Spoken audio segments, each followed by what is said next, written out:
Bills got back to work today. No practice, though, for Ed Oliver, Matt Milano, and a new addition to the injury report, right tackle Spencer Brown, who is dealing with a calf injury. This is all according to head coach Sean McDermott, who did speak with the media before practice. We'll get more specifics when the official injury report does come out later this afternoon. Then the Barnes Firm Injury Report, it is brought to you by the Barnes Firm. Injured? For help, call 1-800-8-MILLION. We'll also get more on practice today when Sal Capacio joins the show at 5 p.m.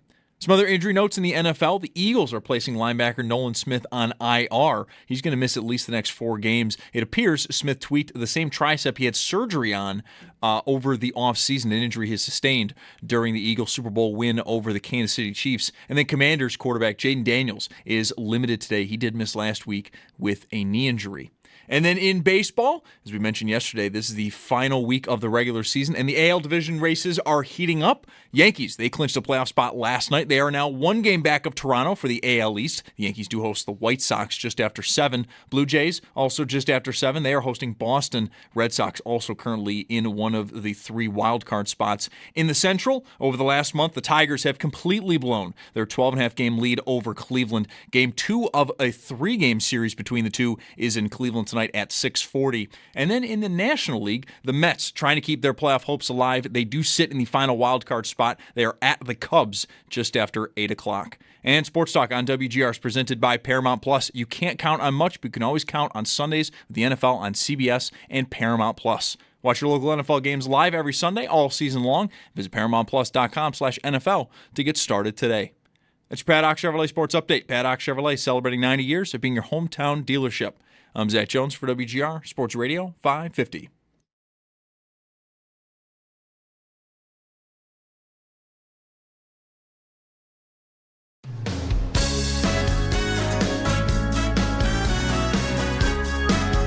It's Mike Schopp and the Bulldog. Uh-oh, guess what day it is? Guess what day it is? Huh? Anybody? Monday, Tuesday, hump day is halfway. It's Mike Schopp. Mike. What day is it, Mike? And the Bulldog. Hey, guess what day it is? Oh, come on, I know you can hear me. It's Mike Schopp and the Bulldog. Guess what today is? It's hump day. Woo-hoo! On WGR. Hump day! Sports Radio 550. All right, we're airborne on a Wednesday. Thank you for choosing to tune in to this show. We appreciate you very much. We today being just myself, I'm Radio's the Bulldog, Zach Jones, G hanging out, running the stream for the Twitch and the YouTube. Hello, Bullpen. Mike has the day off today. He should return tomorrow. Got a fun show. I'm very excited about our 4 o'clock guest. And this is a little bit of a curveball guest to preview Sunday's Saints visit to Buffalo to play the Bills, because Steve Bennett is not someone who covers the Saints, but he's one of the biggest Saints fans I've ever known in my life. He is a podcaster, has a very popular, even famous podcast called The Sportscasters. He's been gracious enough to have both myself and Mike on, I think more than once. I think we did it once together, and I remember doing it, I think, by myself with Steve another time, if I remember correctly, but I may be misremembering because that happens. And I don't know, early this week, Monday, I think, sitting in here thinking about the week. The Saints are not a team that comes up often on the schedule. Like we've got guys that are go-to guys, right? Dan Leberfeld, Connor Rogers with the Jets, Armando, Marcel Louis-Jacques with the Dolphins. And, we got a Houston sideline guy. We got a guy in Baltimore, Jeremy Kahn, Alex Gold in Kansas City. I'll stop. This is not like you go to the Saints page in our Rolodex, which we don't have, and there's just nothing there. And I'm sitting here thinking, we could just, scan Twitter, find people who cover the team. That works out well. That's how we got in touch with many of the people I just mentioned in the first place years ago. Just, we need someone who covers the team. I hope this person can talk. Come on. And it's always, generally worked out pretty well. Thinking about the Saints, I'm like, we should call Steve. that's who we should call for this Saints preview, as he's things are pretty bad right now, and I'm just really interested to hear from a fan's perspective. So that's coming up at 4. I'm excited about that. I'm going to need some guardrails up to make sure Steve and I don't just fall into a 25-minute conversation about Pearl Jam. So I'll try to be careful on that front. And Sal will be on at 5. And then we got like a big TBD, a game time decision next to Paul's name on the schedule today. We'll see if we get a chance to visit with Paul today at 6 o'clock. Sabres off a couple of nice-looking preseason performances the last 2 nights. Monday night in Columbus, last night at home. They've given up 1 goal across the 2 games. So if we don't get to Paul, we will maybe spend some time ourselves talking about what's going on there, as they're off today, I believe, and then back at it tomorrow night in Detroit for another preseason game. This will run into next week, and then before you know it, the Rangers will be in town and the Sabres will be playing regular season games. Also want to spend a good amount of time today poring over something that I talked a lot about at the end of July. I put a poll up at the end of July trying to sort of forecast the Bills' receiving core, and that includes tight ends. And so I revisited that and reposted the same poll with the same question 3 games in, and we'll get to that in a second. But I want to start out with the weird. Rather than just wait to get weird, I want to start weird. I'm afraid we won't get to weird if I don't do it now. So I posted this on Twitter. It did not get a ton of traction today. So, maybe it's a garbage idea to even bring up and talk about. We'll see. I did get some funny responses. Something happened overnight last night. I had a dream last night about something that I have never dreamt about, at least that I can remember. I don't remember ever having a dream about playing for the Bills. I'm not someone who ever, aspired to that. It was just not in the cards. When I was younger, when I was fast, I was slow. You can imagine. So, it just was never. Not only did I dream I played for the Bills, I left the best part out. I dreamt that I was playing receiver for the Bills. That's where the I was slow even when I was fast part comes in, because the idea of me playing wide receiver. Is it possible to be a possession receiver who never leaves the line of scrimmage? Because that would be the role they would have to carve out for me. I really like this guy's a good team guy. He claps well. He pays attention. He knows everybody's names, even the cafeteria workers. Good for culture, but there's not a lot skill set going on there. I don't. His separation numbers aren't good. Maybe we can just throw it to him at the line of scrimmage. Yeah. Anyway, so I've never had that dream before. Anything really like it. I've had a couple of hockey dreams that maybe I'll get around to sharing at some point. But I've never dreamt of being a football player, let alone a Bills player, let alone a Bills wide receiver. But that happened last night. Let me rewind just a little. I think I might have a clue as to how this happened or why this happened.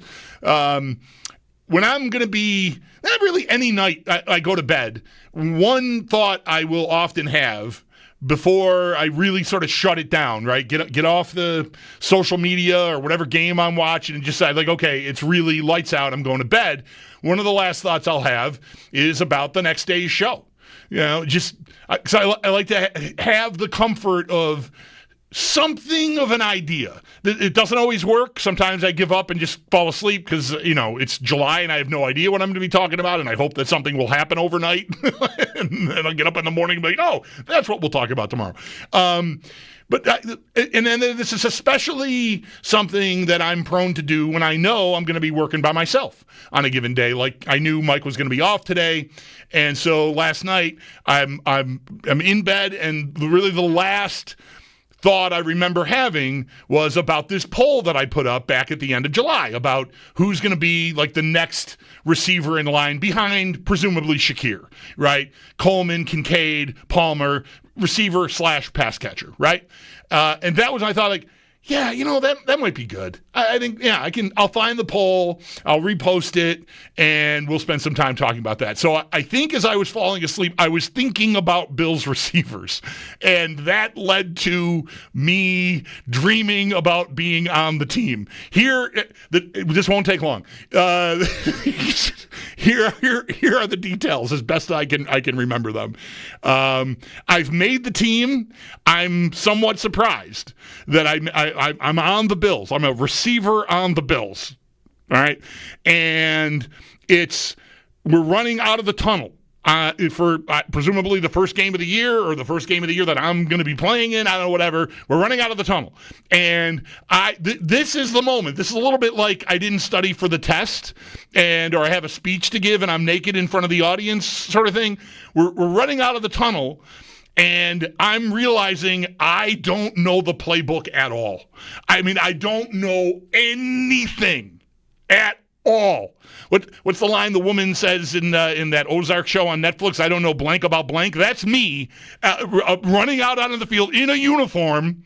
I do not know what number I was wearing. I wish I did. I'd make it up, but I want to be authentic. So I don't know what number I'm wearing. But I'm a Bills receiver, and we're running out. The fireworks are going off, and the announcer's going crazy, and the crowd's going crazy, and I'm running out there, and I'm like, I don't know anything. I don't know any of the plays. What am I? Well, my God, I'm just faking it. Just going right. Yeah, woo, go Bills. High fiving everybody. And one of my teammates, one of my fellow receivers, one of my fellow Bills receivers, again, wish I had a name for you. I don't. I did not see this person's face. I wish it had been Keon Coleman, just because the way that the dream ends up going. I asked this player, this fellow receiver, I'm like, dude, I don't know the plays. I didn't think I was going to be on the team. I'm on the team. I don't know the plays, and I'm in the lineup, and what? And whoever this is says, don't worry. No, none of us know. I'll tell you what you got to do on a given play. Don't worry about it. It's not that big a deal. It's not that complicated, or something like that. Which is like, in the dream, I went like, okay, but there's no way I would believe that. But in the dream, I did. So, we go out there. I catch a pass on a third down for a first down. I hear the stadium guy go, I don't know exactly. I should have noticed this on Thursday, but I didn't pay particular attention to the order in which things are said. But something like, pass complete to Parker for 9 yards. First down, Bills. And that's it. The dream ends. I woke up. It was like, WTF, what just happened here? I'm a Bills receiver. I don't know the plays. And I caught a first down pass, and then I woke up.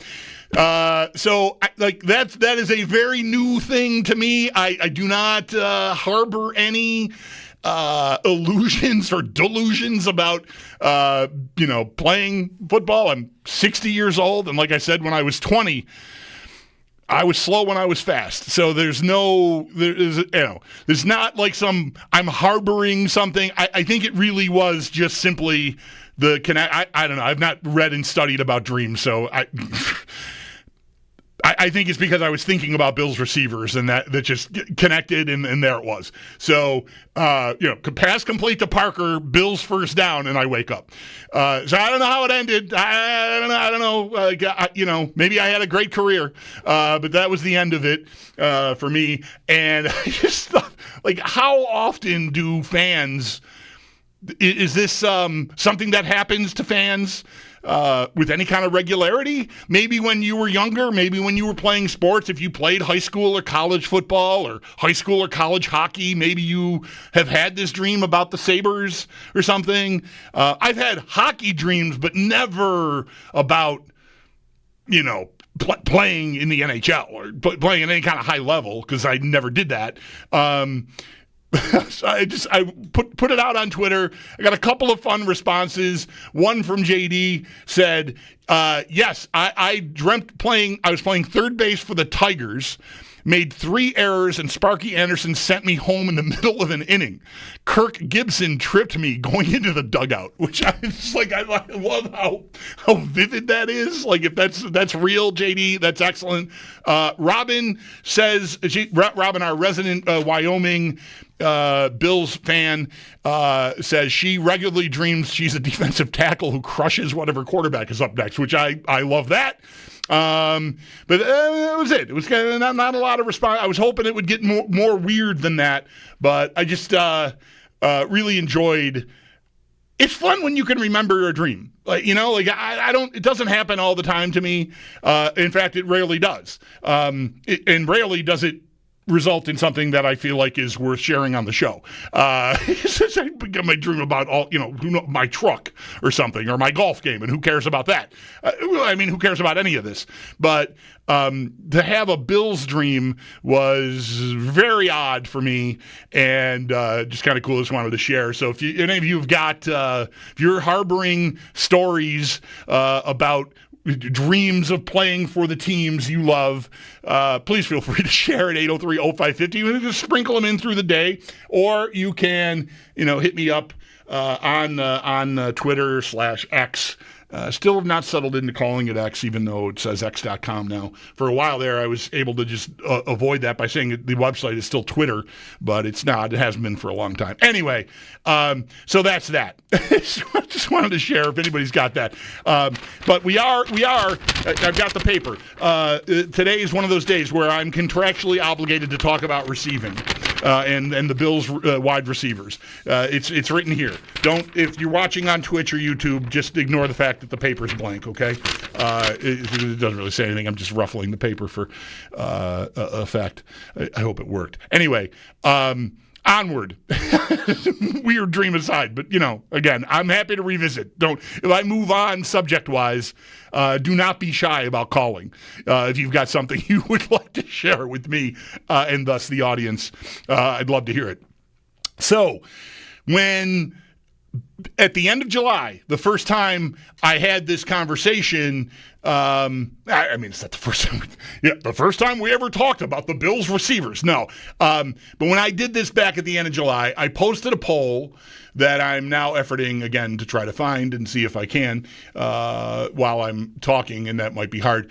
But I asked, who is...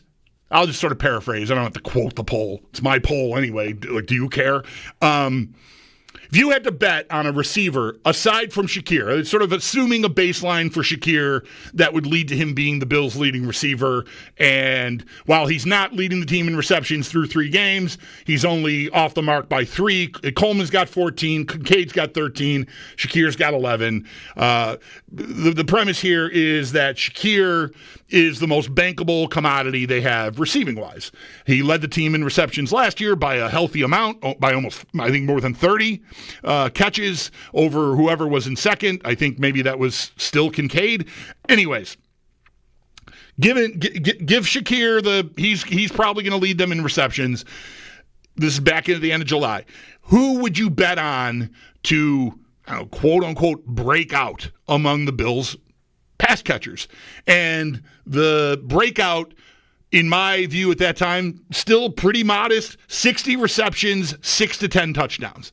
Who do you like to reach those thresholds the most? Who do you think has the best chance? And the poll was Coleman, Kincaid in this order. Kincaid, Coleman, Palmer, other. And, I got a couple of replies back then about Elijah Moore, and good call. He's made the team, and he's outranking Curtis Samuel so far, who's not gotten a game day jersey yet through 3 games. And Moore has made a couple of flashy plays, a big, nice reception that helped them seal the game against Miami, led to the final field goal and given them a 10-point lead, which they ultimately won by 10. But those 3 guys were the centerpiece of the poll. And at the time, I was very bullish on Coleman being the breakout guy. Like, that would have been my vote, and that is who won the poll.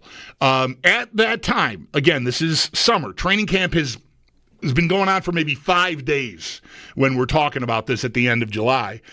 I would, and already by then there had been Kincaid, legs wrapped up, missed a day of practice with soreness. And I was like, oh no, here we go. Oh boy. I thought that was a very bad sign that early in camp. Turns out it was not much of a bad sign at all. He has looked great. But Coleman won the poll that day with like 61% of the vote. I couldn't find it here to pull it up, but Kincaid was second with like 30-something, and Palmer had like 4% of the vote or something, like very, very small number. So it was heavy Coleman, a little Kincaid, and like almost no Palmer was the voting. And here we are 3 games in, and Coleman looks fine, to use the show's word. He's been fine. He really flashed late in the game against Baltimore. Pretty modest the last 2 weeks, but still, he is their leading receiver with 14 catches. I did some math. He's on pace for like 79 receptions so far. He's only got the 1 score on that tip ball in the Baltimore game, but Coleman, it's going nicely for Coleman. But to me, the big turnaround, and this is evidenced by the second time around with the same poll, same wording. Who do you like beyond Shakir to post numbers in the 60 catch, 6 to 10 touchdown range? And Kincaid is running away with it today. Not surprisingly, I was scared by that one missed practice and how last year went, and just really worried that there was maybe the start of like chronic sounds so severe, but just a problem, a recurring problem with his legs, with his knees.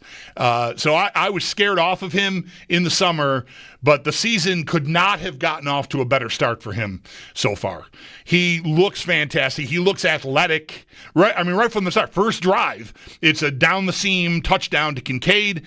The touchdown against Miami last week, the catch, that was not an easy catch. That ball was thrown pretty low. He had to go down to get it kind of awkwardly and managed to still keep his feet. And I think Chris Brown said it on the call, stumble into the end zone. I thought it was incredible that he kept his feet to get in the end zone on that play. Very good play. And he is also getting credit, and I think rightly so, right from the start. Again, that first drive against Baltimore, he is mauling some dude right into the Baltimore bench, blocking. The Shakir touchdown late last week against Miami, Kincaid is out front of that. Like, he's doing more. The Bills called on him in the offseason. They sort of, lack of a cuter way to put it, called him out. We need you to, put on weight, get stronger, hold up to the rigors of the season, and that strength obviously could come in handy blocking. And so far, so good. I mean, he's not Jackson Hawes, he's not even Dawson Knox, but what he isn't any longer, it looks like, is a liability in that area, which I would say mostly he's just not the guy you'd want to ask to do any of the heavy lifting there. Not to say he hasn't had some success earlier in his career, but I think it's hitting in a different way so far this year. And Kincaid is having a fantastic start to the year. And he's winning this poll today. I think, I can't take, I'll be able to find it during the break, but I can't talk and find it. I think he's got like 70% of the vote so far, being like the Bills' basically second leading receiver for the season. And Coleman is still in the high 20s. Palmer doesn't exist. Sort of like in reality here. Like, as far as the stats go through 3 games, Palmer, again, had a really big, important catch against Baltimore, but that is one of only 8 receptions so far through 3 games. So it's been sort of hit and miss there for him. But Coleman and Kincaid are off to very good starts, and I'm very encouraged by that from Kincaid, because if they can count on him to do both things credibly, in other words, you can't maybe any longer just blow him off as a blocker, but he is the most dynamic by miles of the 3 tight ends as far as a receiving target goes.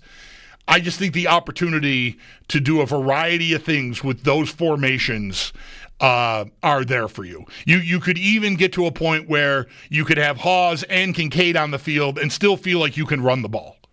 And use him as a blocker.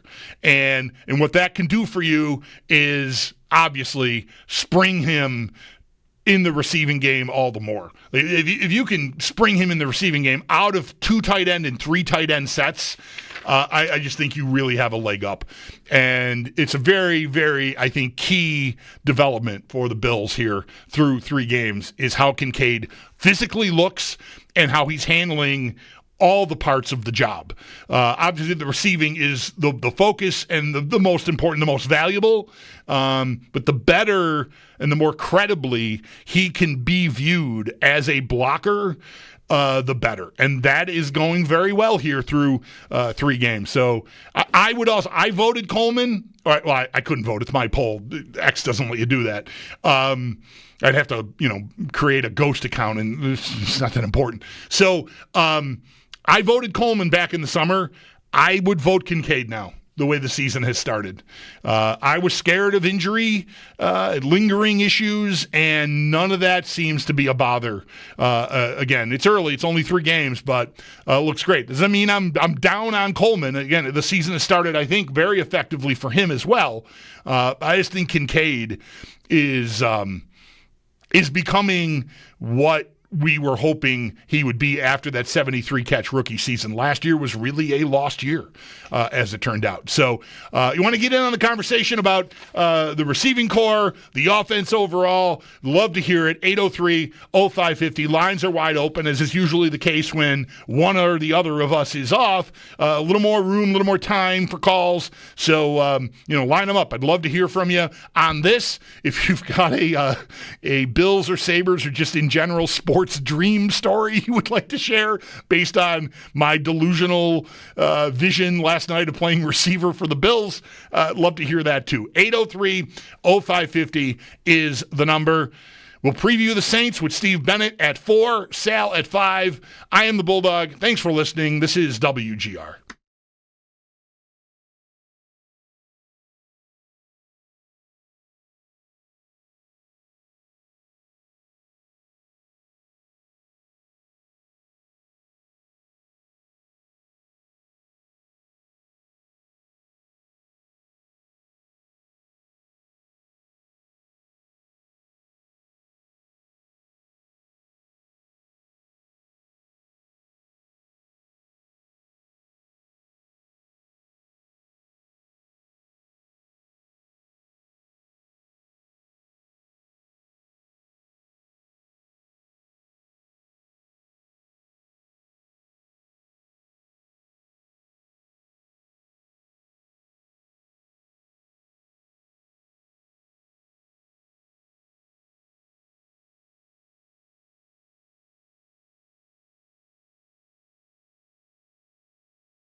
In sin so long, all the feels are gone. Fella stopped me on the street last night, said everything's alright. Roller coaster, make it through the day upright. It seems your meal ticket is gone, but life goes on. I could never imagine something better. Yeah, right. Now you're cooking on high heat in the middle of the street. Roller coaster, take me to a better time. Let's go. All sing your high line with the roller coaster of life. Yeah. It's time to all choose your timeline on the roller coaster of life.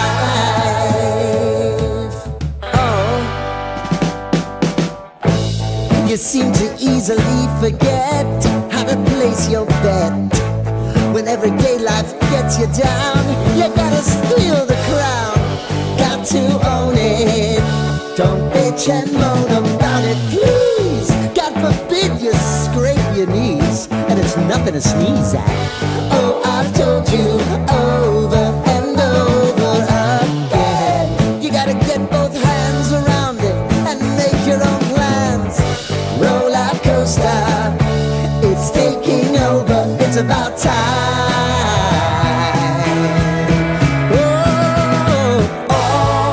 Sing your high line on the roller coaster of life. You've got to all choose your timeline with the roller coaster of life. Roller coaster.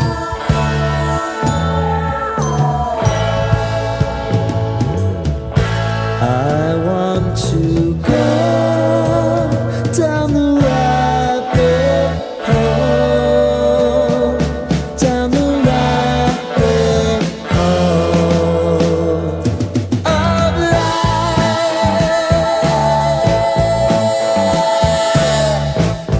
And now it's about to leave. Oh, roller coaster.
A motto that Joe started telling us, but I think you can't pin it on one person because I think it takes every single person on the field for that to actually work.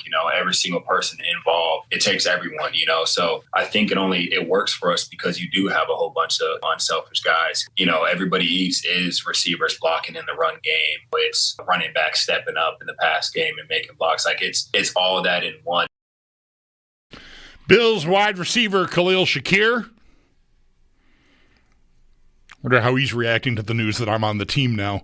Talking on the Kay Adams podcast about the Bills receiver room and their mentality and the entire offense and everybody eats and you know the drill. Mark on Twitter says I had the reference to Shakir.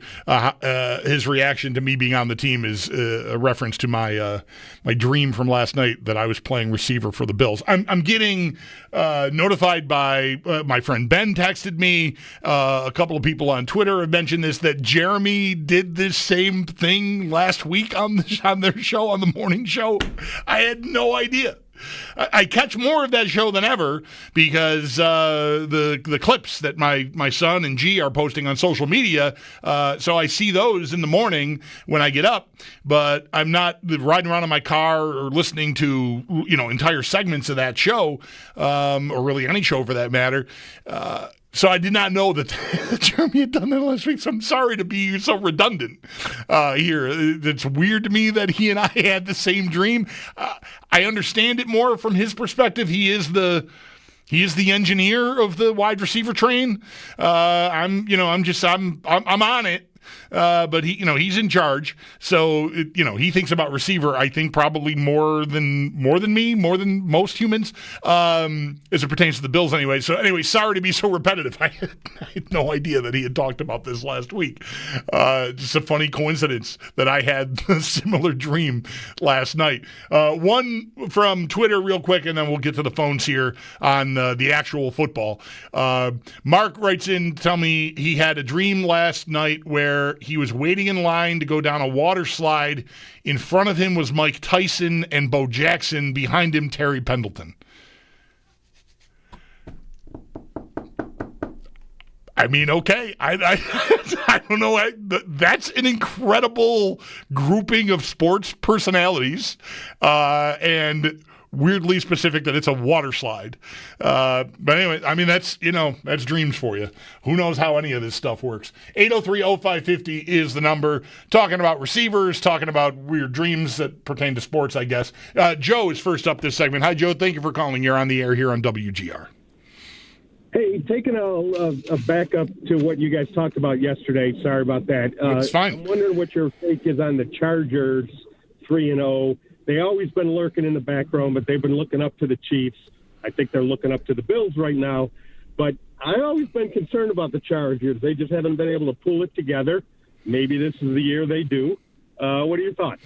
I think it would be right to take them seriously at this point. I think thanks for the call, Joe. As much as I don't like Jim Harbaugh, mostly because of his style and his khaki pants. I think he's an excellent football coach. He's had success everywhere he goes. So I feel like that's a pretty seriously buttoned up program. They are losing, rightly so, the reputation that Greg Roman really, and Harbaugh too, brought with them about just really being conservative, ground and pound, that kind of thing. They're letting Herbert cook more, and I think they're benefiting.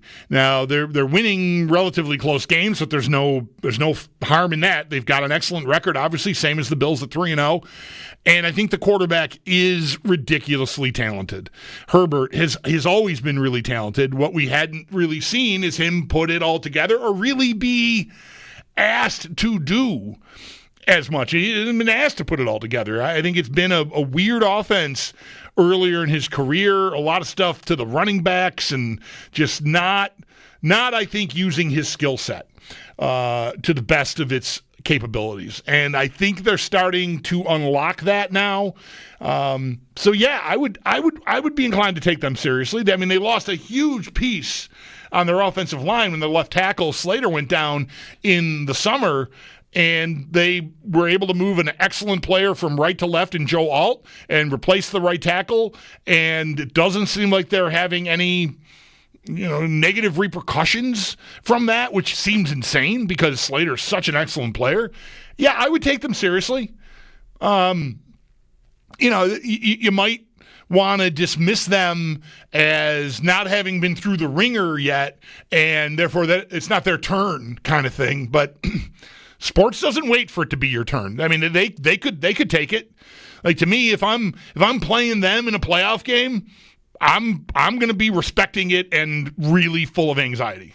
There's no real familiarity you've got with them as an opponent. So I would take them seriously. Quentin Johnston is sort of one of the breakout guys of the early season here. I really like Ladd McConkey a lot. I don't know how much losing Najee Harris to an Achilles is going to hurt them. They have a highly drafted running back rookie, Marion Hampton. I think it's a nice looking team. So I would in fact, I would definitely take them seriously. We'll see. It's a long year. We'll see how, battle tested they are, but they're the favorite to win that division right now. And they've got the same record as you. So, yeah, I'm not whereas the Colts to me who are also 3-0, are a much bigger surprise. Like, nobody was making fun of the Chargers in the offseason, right? I had them behind the Chiefs in Denver in the pecking order, but I thought they'd be good.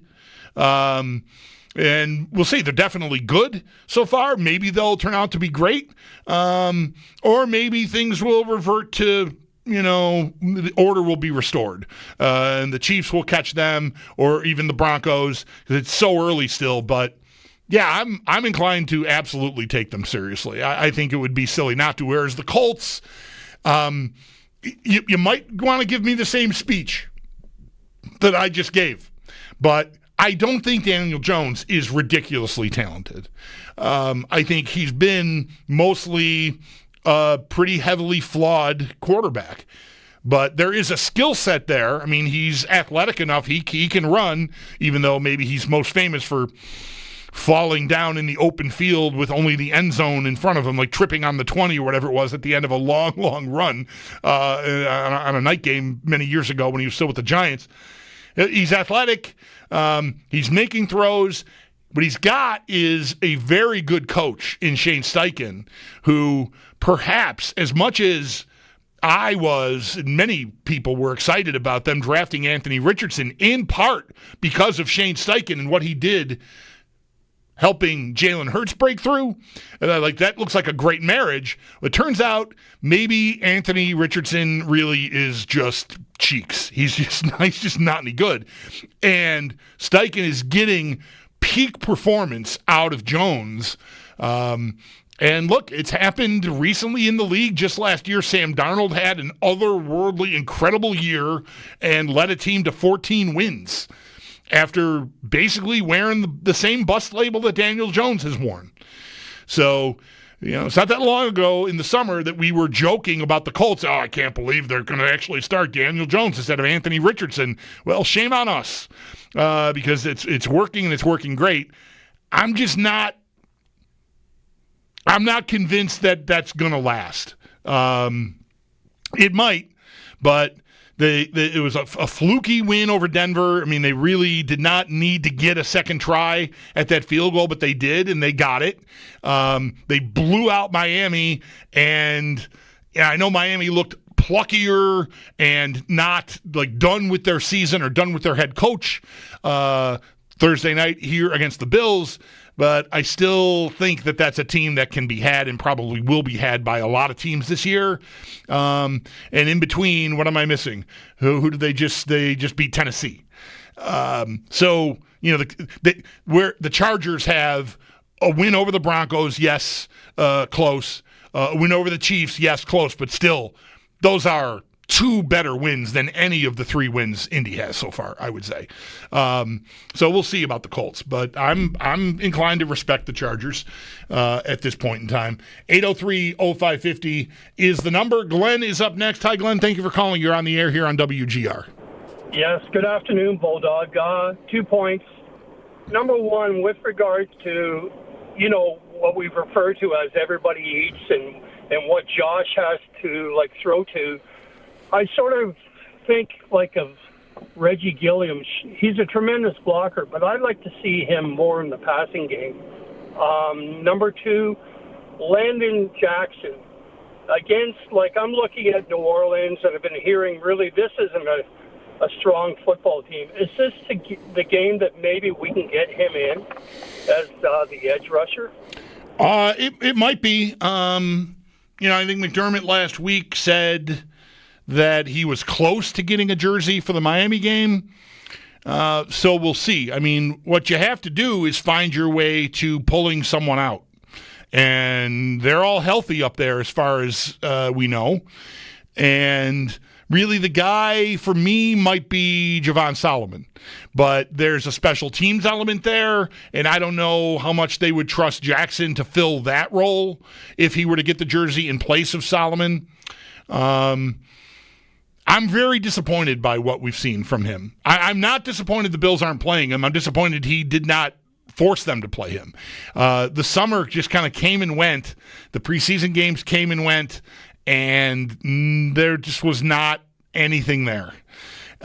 So I don't think that means he's the worst draft pick we've ever seen. A.J. Epinesa did not get a jersey early in his NFL career here with the Bills in his rookie year, and, he's also not become a Pro Bowl player, but he's a solid rotational second contract NFL player. And, maybe that's the track that you can hope that Jackson is on. I don't think it's an outrage or anything that he's not playing. But in a vacuum, I've heard Sal talk about this. We'll probably get into it with him again at 5. I can appreciate that the Bills are deep enough that they don't have a jersey for a third-round pick, but I'd like the third-round pick to be good enough to just demand one. He's being outplayed, albeit by a guy who's been here a year longer, but a guy that was picked much later on Saturday in his draft year in Solomon.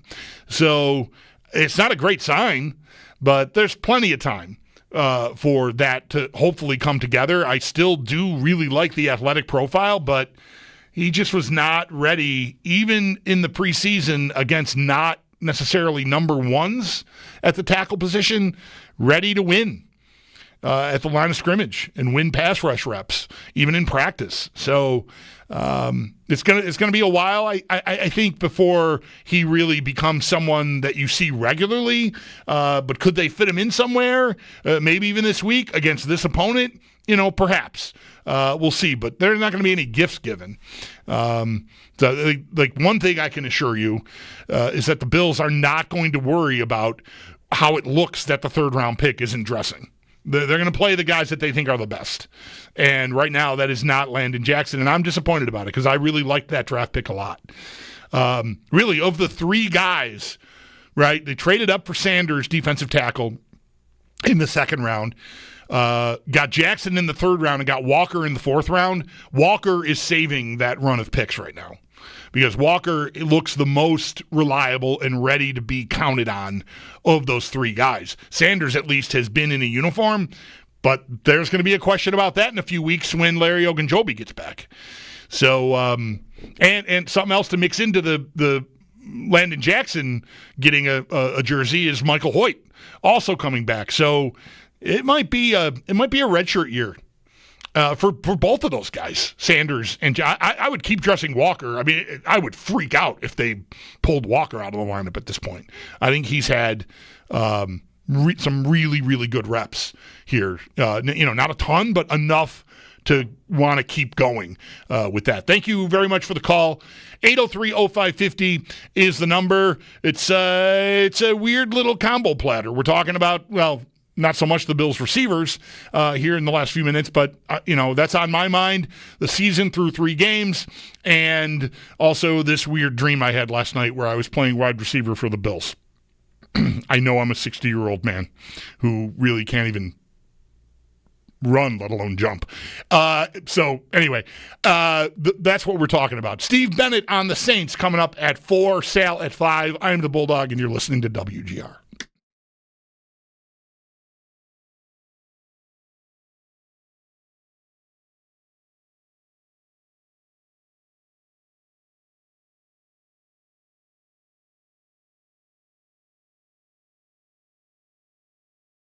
Hey, man, Bulldog here to let you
I still can't get over that Jeremy White had this similar enough. I'm told it was last week. I haven't checked with Jer. That he had a dream about playing receiver for the Bills. Now we've texted, and he tells me mine ends with me catching a 9-yard pass despite not knowing any of the plays for a first down, and the public address announcer saying, pass complete to Parker, good for a Bills first down, and then that's the end of the dream. Jeremy tells me his was he was blocking downfield for James Cook, and the player he was blocking was Troy Polamalu. I love how strangely specific when you can remember these things. Like the guy, the one respondent on Twitter here who's got the water slide dream, and it's Tyson and Bo Jackson in the line ahead of him and Terry Pendleton behind him in line to wait to go down the water slide. Love it. Anyway, good to have you hanging with us here on this Wednesday. I'm the Bulldog. Mike has the day off. 803-0550 is the number. The injury report for today's practice just dropped here while we were in the commercial break. And interesting timing, the caller before we hit the break was asking about Landon Jackson and when could he get into the lineup. He's been inactive the first 3 weeks of the season here, third-round pick at defensive end. And, I said, well, the thing is somebody's got to come out. And I feel like maybe that someone is Javon Solomon, but he's a special teamer, maybe even a core special teamer. And I don't know if they would trust Jackson to fill that role, so that might get complicated. But here we are with the injury report, and popping up on there today is defensive end A.J. Epinesa, limited today with a pec.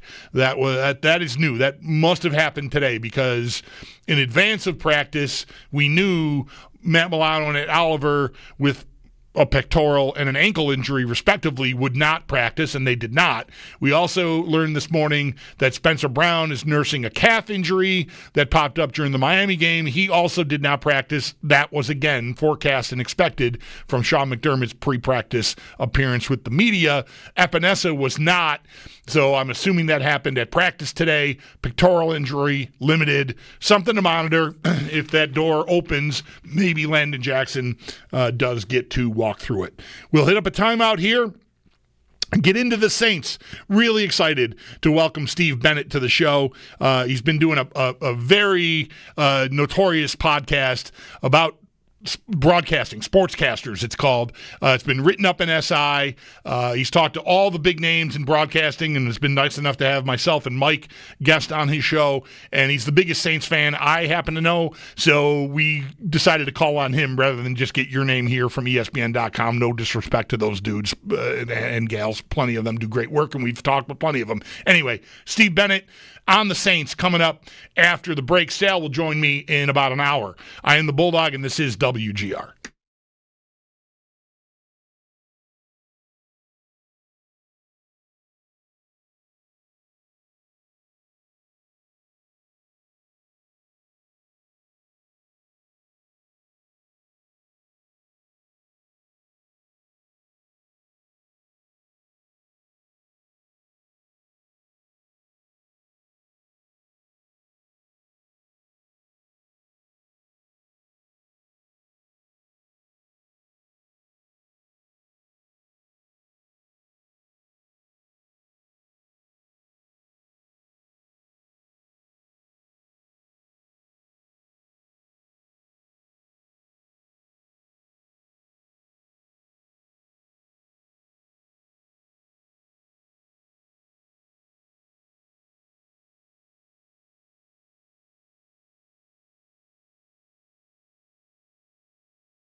Bills back to practice today. No Ed Oliver, Matt Milano, or right tackle Spencer Brown. Brown dealing with a calf injury. Milano, Oliver have been injured for the last few weeks. And then A.J. Epinesa, he was limited today with a pec injury. Those, though, are the only four additions or names, on the injury report. And the Barnes Firm Injury Report, it is brought to you by the Barnes Firm. Injured for help, call 1-800-8-MILLION. We'll get more on today when Sal Capacio joins the show just about an hour at 5 p.m. Some other notable injuries in the NFL. Eagles are placing linebacker Nolan Smith on IR. He's going to miss at least the next 4 games. Smith did tweak the same tricep he had surgery on this offseason. Commanders quarterback Jaden Daniels was limited today. He did miss last week with a knee injury. And then no practice for Panthers wide receiver Tet McMillan as he deals with a calf issue. In baseball, the AL division races beginning to heat up with just about 5 games left across baseball. Yankees, they clinched a playoff spot last night. They are one back of Toronto for the AL East. The Yankees will host the White Sox just after 7. Toronto also in action just after 7. They will be hosting Boston. The Red Sox also, though, in a wild card spot. And then in the Central, over the last month, the Tigers have completely blown their 12.5 game lead over Cleveland. Game 2 of their 3-game series in Cleveland is tonight at 6:40, while over in the National League, the Mets, they are trying to keep their playoff hopes alive. They do sit in the final wild card spot. They are at the Cubs tonight just after 8 o'clock. That's your Paddock Chevrolet Sports Update. Paddock Chevrolet celebrating 90 years of being your hometown dealership. I'm Zach Jones for WGR Sports Radio 550.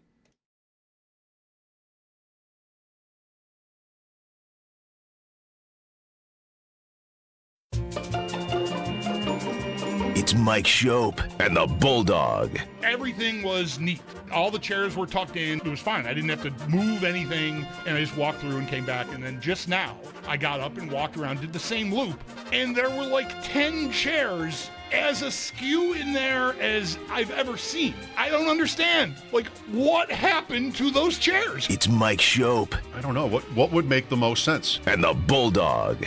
I am shook by this. Honest to God, I do not understand what just happened. It's Mike Schopp and the Bulldog. Did you go down there during a break and move the chairs? I've been doing it every day. It was me all along. On WGR Sports Radio 550. You got to work with somebody for like more than 20 years to do that to one another. That's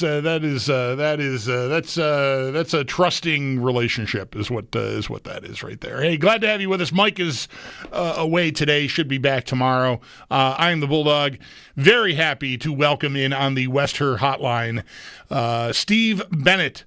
Usually we get people in the media who cover the teams that the Bills are going to play. Steve Bennett does not do that. Steve Bennett hosts a podcast about sports. I'm reading from Twitter. Sports, I know because I've been on the show. Sports media, and the way sports and pop culture intertwine in the world around us. But he is a psycho. Well, sorry, that's pejorative. He's a big Saints fan. And when we were getting the week rolling and trying to lay out our week, the first name that popped into my head, because honestly I do not know any Saints beat reporters by name. I don't have any of their numbers in my phone. I thought, we should call Steve. And so here he is, Steve Bennett, making his, debut, unless Mike maybe has talked to you when I haven't been here. Steve, good afternoon. Thanks for taking the time to join us. Hey now, Bulldog. Thanks for having me. I mean, really, thank you very much, because you could have easily gone the beat reporter route, but I think I have some insight. I was on one time on the morning show back in 2013, after my brother won the national championship at Yale. All right. We had a brief moment of celebrity, I guess, for a photo that we took. And they were nice to have me on there. But the first time on the afternoon drive, so thanks so much for having me. All right. Nice of you. I'm sorry that Mike's not here to enjoy it, but he knew he was here when this idea was born. It was like, well, I've got his number if you don't. I'm like, no, I definitely have it. So glad to have you. So this is probably more like a lot less of the usual who's practicing, who's not, who's hurt, who's not, although I'm not denying that you may know all that. It's more like a vibes check. Sure. Tough times for the Saints, it seems, there, to put it mildly. Yeah, I mean, this is something I think that's very relatable for Bills fans, right? We're still not that far away from Drew Brees leaving, and very rarely in this league is, Steve Young waiting behind Joe Montana, or Aaron Rodgers behind Brett Favre, or even Andrew Luck after Peyton Manning, even though they had a year in there that was really bad. And they did something really bad after Breeze, and they kind of tried to middle it and kind of rebuild without rebuilding, and it didn't work. And those years are much worse. So, like, as bad as this has been so far, and we can talk about how bad it's been, it's better than another year of Dennis Allen and Derek Carr going 8-9. You know, I don't need that. That's not going to do anything for anyone. So there is certainly coming into the year, there's a little bit of optimism about Kellen Moore coming in. You know, they drafted a quarterback at 40 overall and Tyler Shook. That doesn't seem like it's working out. But, you know, Spencer Rattler's starting. He's not Derek Carr. We knew what Derek Carr was, and, you know, not going to move the needle that much, although, you know, he had some nice games, some great throws here and there. But so where are the vibes? You know, I'm not sure yet. We're trying to find who our Josh Allen after Jim Kelly is going to be. And I know for Bills fans, that was a long, hard process, and we could go through the names that were in between there. And it's hard. It's hard. We could, but I don't want to. Yeah, it's hard. And it's not just the Saints or the Bills. Like I said, very rarely is it like, oh, Montana's gone. Thanks for 4 Super Bowls. All right, Steve Young, you go ahead. And even that, in some ways, wasn't easy for Steve Young, but that's a different conversation. So, you know, I don't know exactly where I'm at, but I know I'm in a better place than last year, but I'm not in as good of a place as I would have been if we did this before that disaster in Seattle. Yeah, I guess one way to maybe look at it, you might still be in a tunnel, but you're at least heading out of it instead of continuing to drive in and dig deeper. I think, right? Trying to just keep going the way it was going and patchwork, and, you know, eventually the salary cap hell was going to come, and get it out of the way while you're down. So, yeah, I mean, they're still going to have to find whether Shug ends up being that guy or it's another guy that they draft maybe as soon as next April. They're going to have to find a guy to work with Kellen Moore. You know, maybe it's Spencer Rattler. I'm not willing to totally close the door on him yet. I mean, he's 0-9. Okay, so it hasn't been the best start. He hasn't won a game yet. Now, some of those from last year were games where he had no chance. I mean, no Shaheed, no Olave, no Kamara, no offensive line. Just no one would have won. And he's been okay this year. You know, he only has 1 interception, and it was on a 4th down play where it was essentially an arm punt. You know, the play's blown up. You might as well throw it up into triple coverage. Maybe your guy gets it. So he's taking care of the ball. They're having trouble getting the ball downfield, though. Everything is really close to the line of scrimmage. And if you have Josh Allen, you can get away with 10 air yards in a game and still be fantastic. We're having trouble getting the ball down the field. Now, I'll say this in terms of optimism.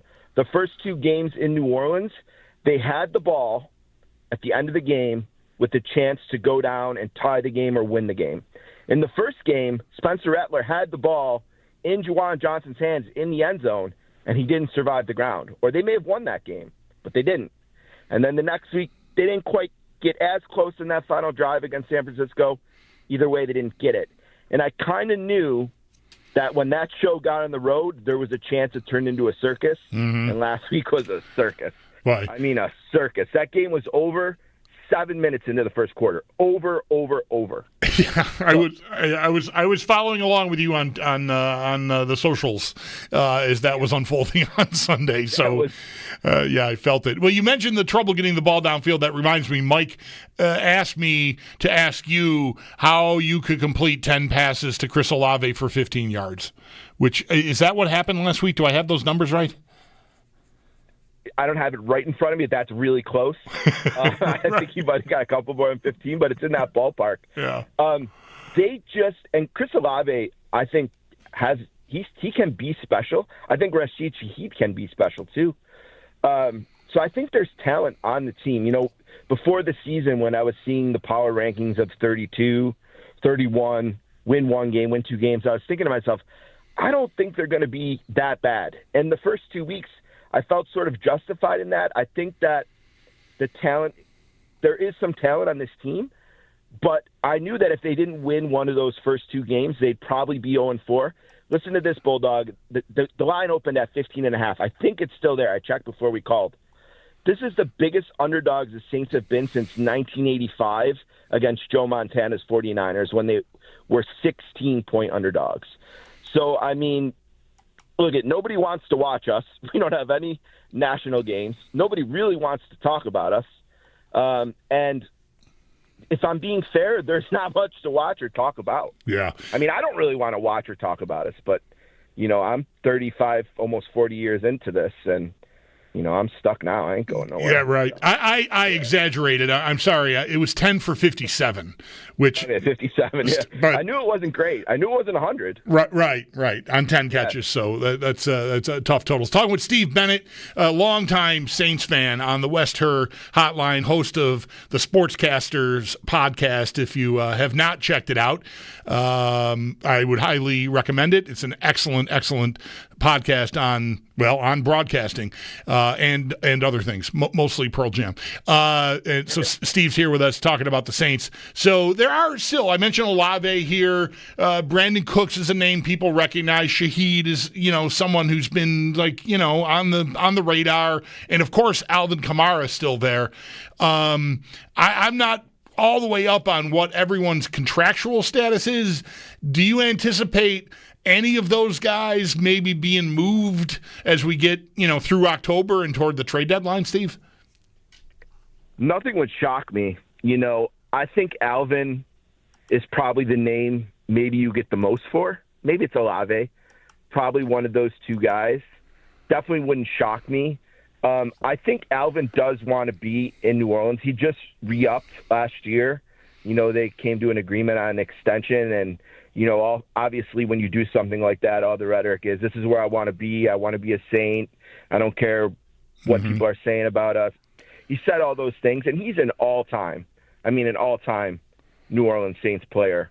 I hope we haven't cost him the Hall of Fame, but he's certainly a Saints Hall of Famer even at this point. I could see some of those guys move. I don't think it has to be done, but it certainly could be done. Yeah, because I wonder if we're really at like a square one. Kamara is really the name because a running back at his age. Yep. But that also comes with, well, what do I actually get for him, and is it worth doing? Because of his age and the contract, it might not be an easy ask. As good as he's been, if you're buying someone who's got a big contract at his age, that usually mitigates what you're going to get in return, and then you're back to, well, why am I really doing this? Yeah, and that's a fair point because, if it's a 5th round pick, if it's a 4th round pick, I think it's going to have to be Alvin really wants to go somewhere. That somewhere really wants Alvin. And Mickey Loomis and Kellen Moore sit around and say, we owe this to him. Let's do this for him. You can't make decisions like that in the NFL. You have to do what's best for your team. But I think if you're going to move a guy like Alvin, because you're not getting a first-round pick for him right now. You know what I mean? Mm-hmm. I think the guy who has the most value in terms of assets coming back is probably Olave. But I don't know why you'd trade Olave necessarily, and I don't know if anyone's going to want to take the risk because he's already had a few head injuries in the league. Yeah. He had a shutdown last year. So is his value going to be worth the risk for other teams? I still believe, and I could be wrong, Bulldog, and it ultimately comes down to you solve quarterback and do you solve coach, and the book's out yet on Kellen Moore. I do like him. There's been some things I didn't like in the game so far, but I do think you don't have to be bad really long in the NFL. Some teams are, but I don't think you have to be. And, Mickey Loomis has 2 of the best draft classes of all time in 2006 and 2017. And both of those draft classes came after kind of bad seasons. Now, with 2006 also came Drew Brees and Sean Payton. But you can rebuild that way, and you can do it relatively quickly. But in between those draft classes, there's also been some really bad picks, like Marcus Davenport, which led to the decision to let Trey Hendrickson leave because they had so much invested in Marcus Davenport. And probably everyone out there knows who Trey Hendrickson is. Probably everyone's like, Marcus who? Right. So there's been some bad decisions as well. So we'll see. Before I leave the offensive side of the ball, is it I don't know. What level of upset are you that Shug hasn't been able to? You mentioned you're not done with Rattler despite the terrible 1-loss record so far. Are you waiting for them to pull the shoot on him to get Shug in there, or is that more of a longer term thing, if it's a thing at all? Yeah, well, first of all, he's not young. So I don't know how much time we have to wait around if we're going to decide to make him the option. I think he's 26 years old at least already. Right. Here's the thing, though. There wasn't one day this summer, not one day, where I thought, wow, Tyler Schopp might win this job.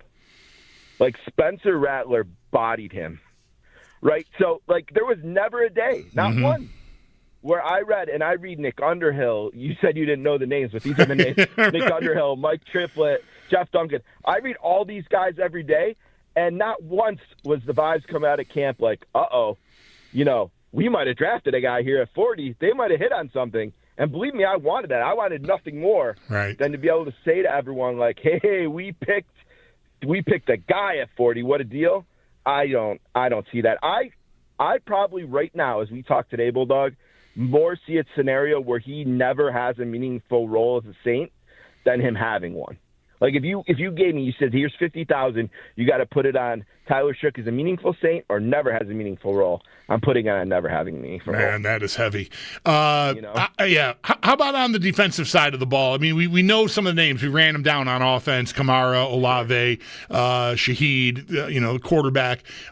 Defense, like, if someone's going to show up and be a problem, is there someone on the defensive side of the ball that's going to show up on Sunday and be a problem for the offensive line, for Allen down the field, whatever? Well, Chase Young we haven't seen yet. I don't know for sure if we're going to see him this week. He hasn't played yet this year, but he's not on IR, so he certainly could play. I don't know how close he's getting. That's certainly a name that people know as a pass rusher. I think he was a second overall pick at one point to Washington. So maybe he plays, makes an impact. Cam Jordan, I think, is going to be an NFL Hall of Famer. He's just passed Drew Brees for most games played as a Saint. He had 2 sacks, I think, in the first game. He still has his moments, but also, like, I didn't hear his name at all last week. Not that I heard anyone's. So, he is up there. I don't know. Mm-hmm. He can get you. He can still sack you for sure. Pass defense has been an issue. I think QB efficiency, I think the Saints are the third worst. I think only Dallas and Miami has been worse in terms of efficiency. Quarterbacks have 7 touchdowns, and we haven't had an interception yet. So certainly through the air, we've been getting beat up. Curtis Granderson is another guy that's played pretty well that can get to the quarterback. My worry is when we turn our back on Josh Allen and start heading up the field. Even if we keep, say, Pete Werner in the middle there to keep an eye, I don't know that he can play that role and really cause Josh Allen a lot of problems. I mean, I'll be honest, I think it's 15.5 points for a reason. Yeah. And when I look at the matchups and the way we match up with the Bills, it's not one where I'm like, this is one where we could really sneak up on them. Now, when these point spreads get like this, silly things happen sometimes. You remember the Bills game against the Vikings a few years ago. I think the Bills were like 17, and I think they won that game outright. They did, yeah. They killed them. Minnesota didn't score until like the last, to avoid maybe their first ever shutout until very, very late. Right, and I think that probably will be a desperate team. I would hope we would be. But here's something Kellen Moore has said over and over that he's 100% right about. The Saints do not do enough of the things that winning teams do. And we're not good enough to overcome those things. We're first in the league in false starts. Like, we can't line up. Kellen Moore said this week that they're actually going to simplify the offense a little bit so that, like, we can snap the ball without somebody going off sides or, not setting on motions. We've got a couple of those. I mean, the penalties are out of control. Turnovers haven't been as bad as you would think, but they just make too many mistakes. They're their own worst enemy. Special teams we haven't talked about. They've already missed 3 field goals. And they gave up a touchdown on a punt return last week, and they've given up a ton of yards on returns. So they're just not doing enough of the things that winning teams do. It's not about perception. Sometimes these spreads can be really high. There's been times where people are like, man, the Saints are going to get killed, and I'm like, man, they don't know. They're sleeping on us. I don't think anyone's sleeping. I think everyone's awake. I think there's some games in the second half of the schedule they can win. I mean, they play the Giants. I mean, they play the Dolphins, the Jets. They got Carolina twice. There's some winnable games. I think they can win 5-6 games, maybe, if all things go well. I don't know that Sunday's the day that we – see, I was there in 1989 when John Fourcade won the snowball game. I was there in 2001. Saints fans call it the Albert Cano game because he had a touchdown for the Saints. Then that week, stole money out of Deuce McAllister's wallet, tried to play it off as hazing, and got cut. We won that game in 2001. We in Buffalo refer to, well, we as Bills fans anyway, Steve, refer to that as the Sam Cowart game. Okay. I think, is that the right, I think that's the year that Cowart. Right before 9/11, 2 days or whatever before 9/11. Okay, I think I might be conflating different Saints games. Anyways. It was opening day, and it was very hot at the stadium. Yeah. We won there our Super Bowl year in 2009. They had Terrell Owens on a bomb that could have changed that game. They missed it. Saints won that game. When I won the Super Bowl, I still can't believe I can say that out loud. And then in 2017, the last time we were here, the Bills were 5-2. You beat the doors off them. Yeah. They killed them. Yeah. And I'm going to hold on to that memory as my last memory at the stadium.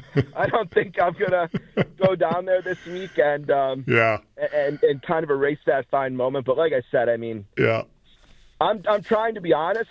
There might be some Saints fans who listen to this. They might be mad at me, but they know it's true. This isn't it. And look, here's what I'm going to say, though, Bulldog. I don't know how we're doing on time, but I'll have to say that. We're fine, dude. I made the mistake we all made as Buffalonians before we drafted. I'm not even going to say his name. Of rooting against my team. I made that mistake. I sold my soul. I went down to the arena downtown and, cheered for Jonathan Taves to score that in that Blackhawks game or whatever. I'm never doing that again. I'm going to the TV every week. I'm watching these games.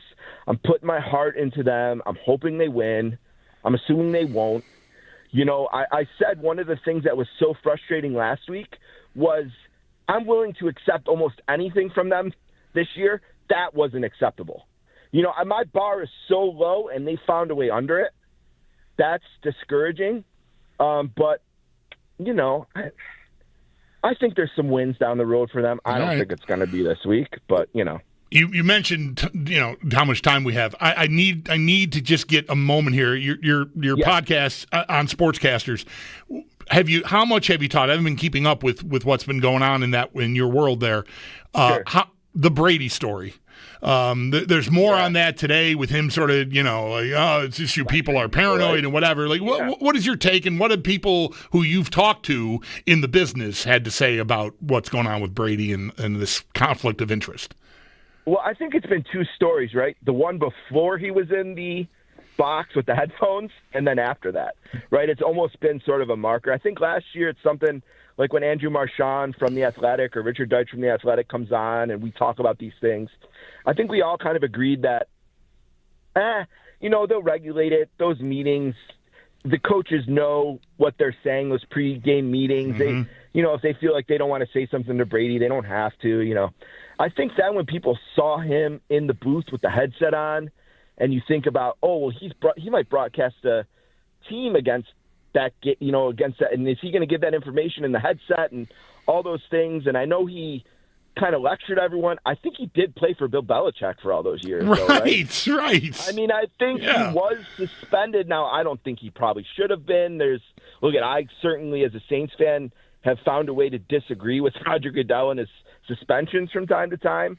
But, I mean, it's crazy to me. Brady would come out and lecture everybody today for questioning his integrity. Right. You were on the Patriots during the Spygate scandal and the Deflategate and exactly. Did they ever not have a gate, Bulldog? Yeah, you do not get to lecture us about in that. It's in one area, winning the Super Bowl, being beautiful, getting divorced by a supermodel. These are all things you can lecture me on. Do not lecture me about integrity, Tom Brady. No, hell no. Yeah, I think I think he made it worse today, and I think that push for this isn't right could intensify a little bit, and we'll see how Fox reacts to it.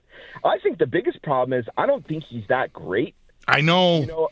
Certainly for what they pay him, and I love announcers, and I don't love to be critical of them. And just that booth as a top booth, I mean, I'm reading a book right now by a guy named Rich Podolsky for the podcast called Madden and Summerall, and that's the bar, right? That's the number one, I think, and certainly in football. And when you go – as a Saints fan, when we would be on Monday Night Football, and I'm like, Al Michaels and Frank Gifford and Dan Dierdorf are calling my game, I just never going to see that with Kevin Burkhardt and Brady, I don't think. I love Kevin Burkhardt as a studio. I think he's one of the best going. I don't love him as much as play-by-play. I don't think he's the problem. But during the Super Bowl last year, we were sitting there thinking, man, Brady's just giving me an A-plus broadcaster. And I know he's a rookie, but it was the Super Bowl, and they're paying him like $30 million. Like, we don't grade on a curve in the Super Bowl. Right. Yeah, when he started that gig, I said for months on end, he's going to be so good at it that it's going to drive me crazy.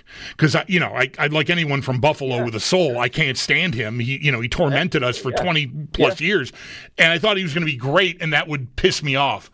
And it's not happening that way. He's just, he's not terrible. He's just a guy. And I don't know. Greg Olson. No, that's right. That's right. Yeah.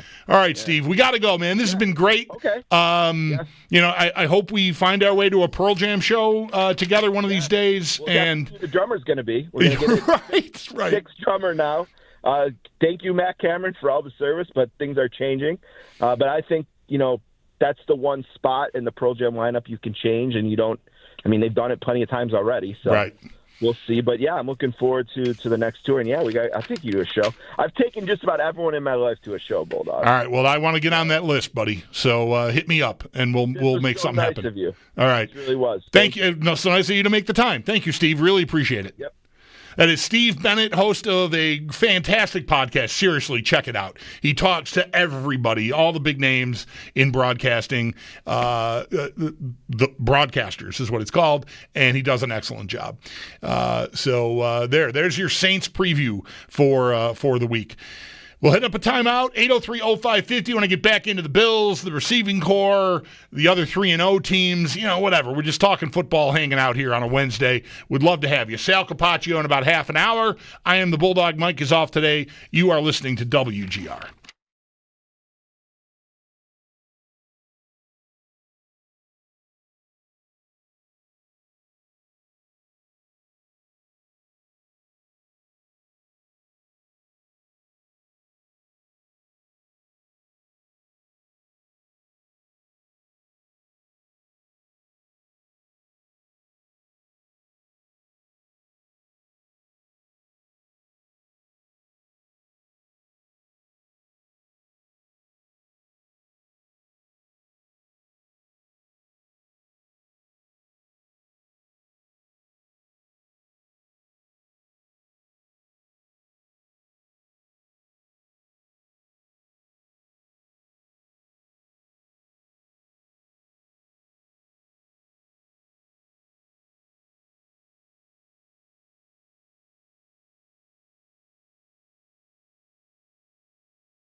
Back to work today for the Buffalo Bills. They get ready to host the New Orleans Saints this Sunday at 1 p.m. The first official injury report of the week does see 4 players on it for the Bills, 3 of which did not practice: Ed Oliver, Matt Milano, and Spencer Brown. Brown, somewhat new to this, he is dealing with a calf injury, while edge rusher A.J. Epinesa, he was limited today with a pec injury. And the Barnes Firm Injury Report, it is brought to you by the Barnes Firm. Injured for help, call 1-800-8-MILLION. We'll get more on what we saw today at practice when Sal Capacio joins the show at 5 p.m. Some other notable injuries: Eagles, they're placing linebacker Nolan Smith on IR. He's going to miss at least the next 4 games, and this is due to him tweaking the same tricep he ultimately had surgery on over the offseason. And Panthers wide receiver Tet McMillan not practicing today due to a calf injury. Then in baseball, just a few games left. This is the final week of the regular season. The AL division races are heating up. The Yankees did clinch a playoff spot last night, but they're only 1 game back from Toronto for the AL East. Yankees will host the White Sox just after 7. Toronto also in action just after 7. They will host Boston. The Red Sox are also currently in a wild card spot. In the Central, over the last month, the Tigers have completely blown their 12.5 game lead over Cleveland. They have a 3-game series going on right now. Game 2 tonight in Cleveland is at 6:40, while over in the National League, the Mets trying to keep their playoff hopes alive. They do currently, though, sit in that final wild card spot. They are at the Cubs tonight just after 8. It's Paddock Chevrolet Sports Headlines. Paddock Chevrolet celebrating 90 years of being your hometown dealership. I'm Zach Jones for WGR Sports Radio 550.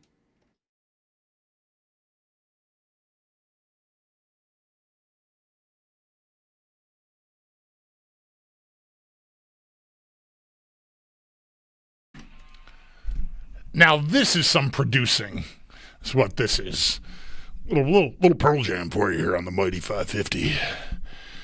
Sorry. I could have done better than that. Glad to have you with us here on this Wednesday. I am the Bulldog. Mike Schopp has the day off today. Brady. We ended with, Pearl Jam, notwithstanding, ended with Steve Bennett talking about Brady.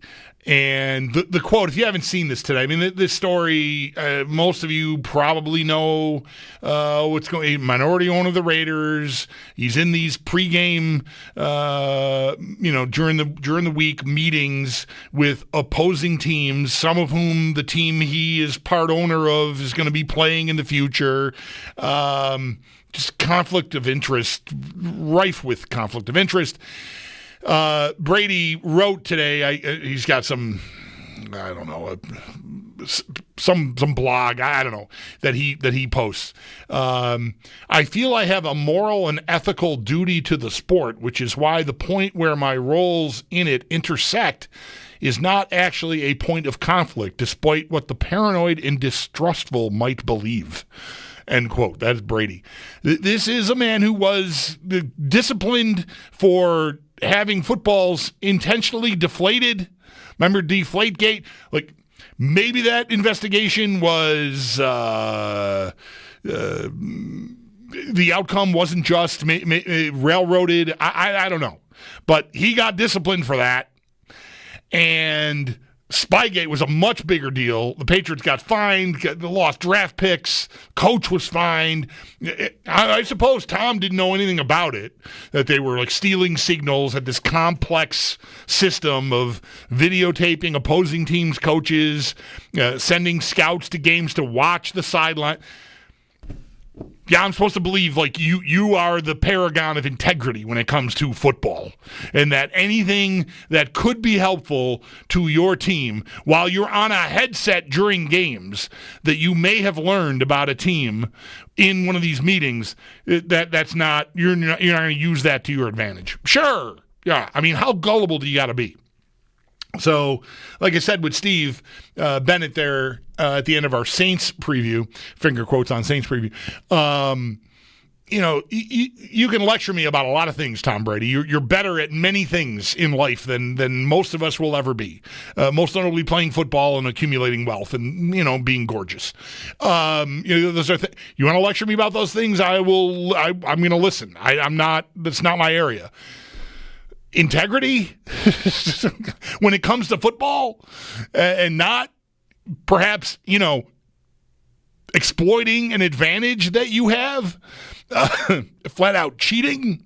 I'm not ready to listen to that. So I don't know. Maybe it'll just go away because, it's hardly a thing that's going to bring the league down or anything, but just not necessary. He's not so good at the broadcasting piece that, to me, if he wants to be an owner, go be an owner. I don't need you in the booth. Somebody can do the job better than you, and at worst as well as you. So why are we even dealing with this? Why are we even tempting him with this problem?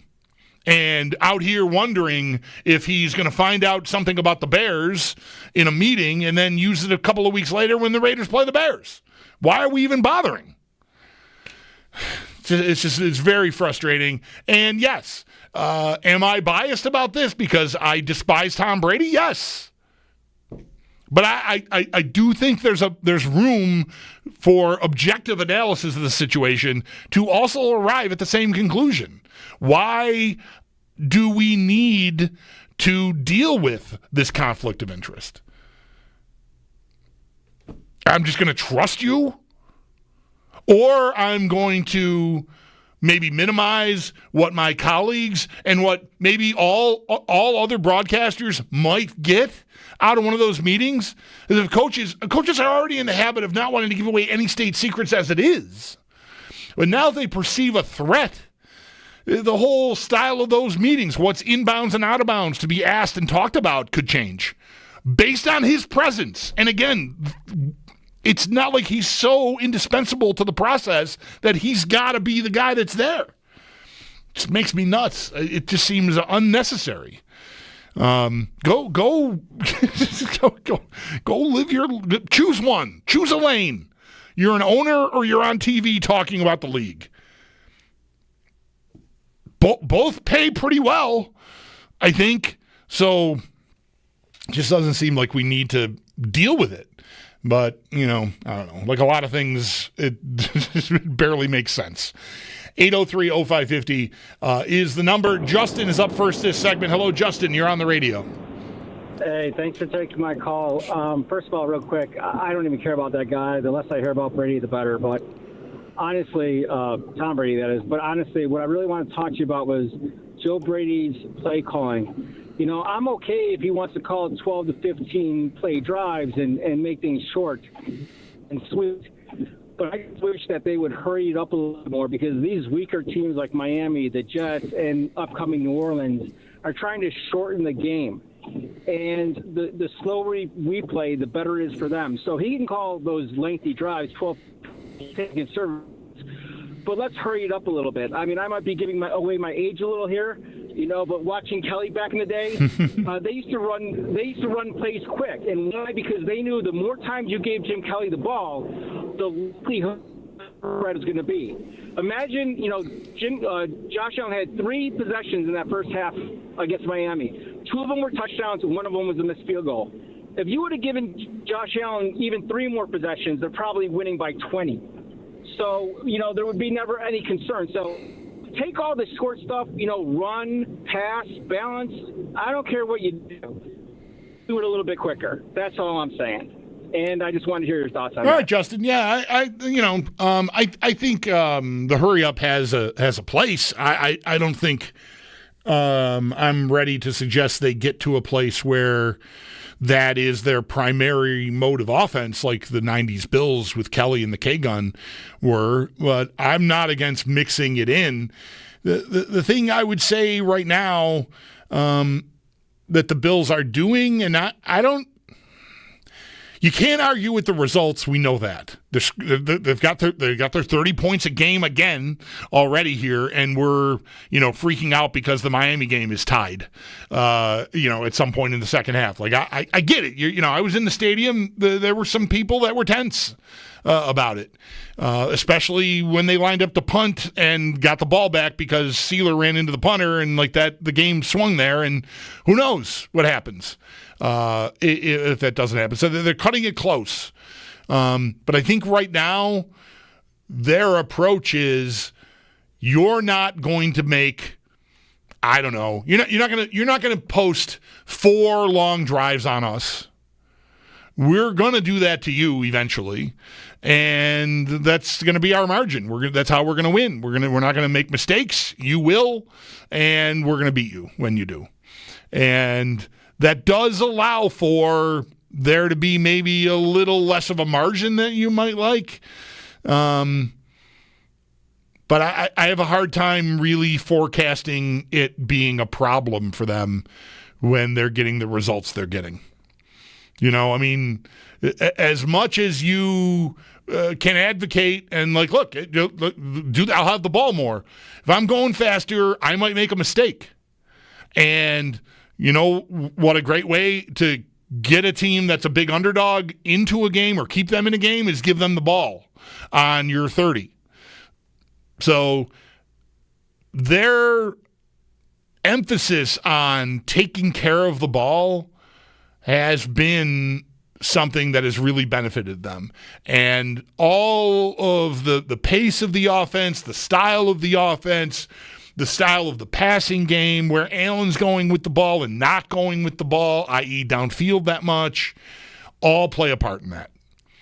So what? So would we like to see it be even more explosive and more dominant? Sure. But the opponents they're playing right now, I think their approach is prudent. It might be boring. It might leave you a little more uneasy. You're looking at an opponent that you think is vulnerable, and why haven't I not knocked them out yet? I'm leaving them a chance to hit me with a punch, and maybe I don't get up. I get all that. I just think their approach right now is called for. Because if you get sloppy with the ball, that's how a 16-point underdog can stay alive against you. Whereas you just more methodically just sort of take them apart over the course of 4 quarters. Even Miami, they won by 10 with a missed field goal. So I know, but, yeah, I know. There's also a scenario where Sealer doesn't, get called for roughing the punter there. I may have said blocking the punter earlier because I don't know why I have a stumbling block there. But anyway, the Bills don't keep the ball there to give it to Miami. They go down and score. Are the Bills not going to answer that? I know it's tense. I'm all right so far, I guess. Open to suggestions, but I'm all right. I got to take a break. 803-0550 is the number. Sal Capacio coming up in about 15 minutes. The rundown on what went down today at Bills practice. So stay tuned for that. 803-0550 is the number. I'm the Bulldog. Mike's away today. This is WGR.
Here on a Wednesday. Thanks for being with me. Mike is off today. I am the Bulldog. 803-0550 is the number. Ryan is first up this segment. Hi, Ryan. Thanks for calling. You're on the air. Thank you. I had another comment about the end of that Miami football game Thursday night. When we got Joey Bosa, the big concern was keeping him healthy for the whole season. Mm-hmm. And I feel like we're overusing him. I heard Joe Marino on the other day break down his play usage, and he thinks it's a little high.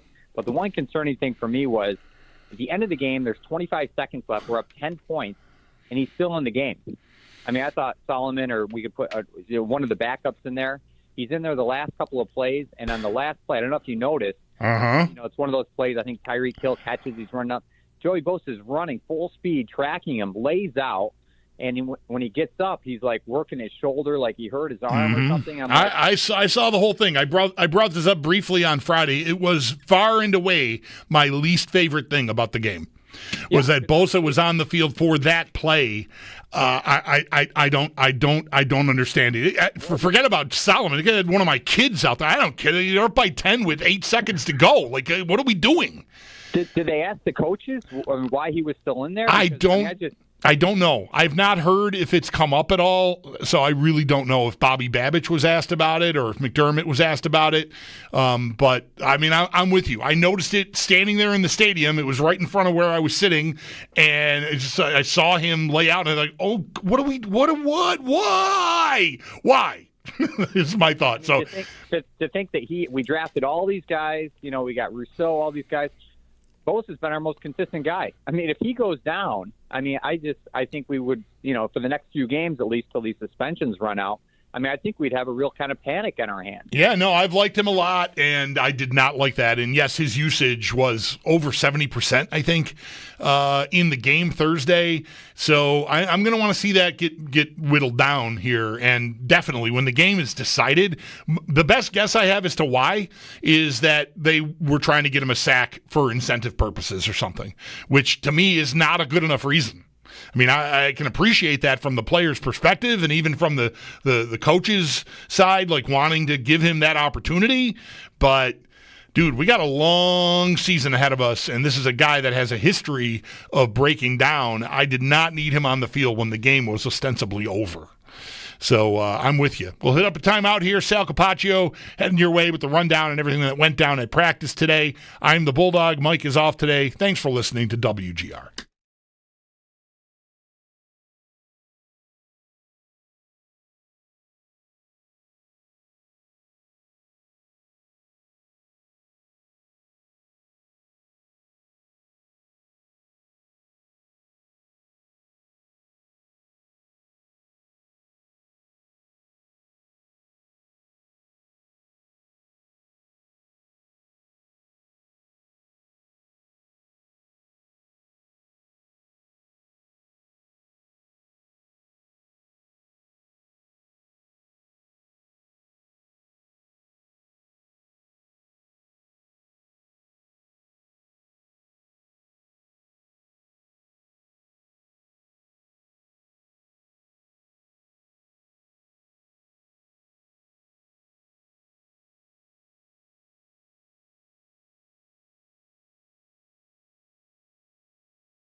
Back to work today for the Buffalo Bills. Officially no practice for Ed Oliver, Matt Milano, and Spencer Brown. Brown dealing with a calf injury, while edge rusher A.J. Epinesa was limited with a pec injury.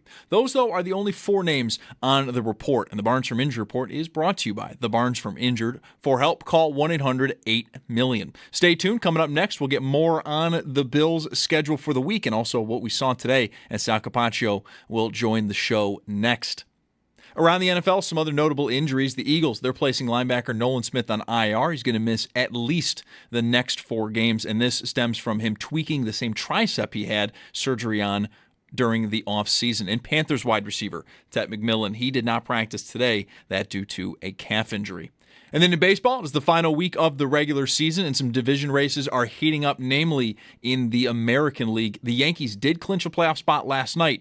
They still, though, sit 1 game back of Toronto in the AL East. The Yankees will host the White Sox tonight just after 7. The Blue Jays also in action just after 7. They will be hosting Boston. Boston is currently in a wild card spot, while in the Central, over the last month, the Tigers have completely blown their 12.5 game lead over Cleveland. Those 2 teams do have a 3-game series. Game 2 is tonight in Cleveland at 6:40, while over in the National League, the Mets desperately trying to hold on to their playoff hopes. They do sit in that final wild card spot. They are at the Cubs tonight just after 8. That's your Paddock Chevrolet Sports Update. Paddock Chevrolet, celebrating 90 years of being your hometown dealership. I'm Zach Jones for WGR Sports Radio 550.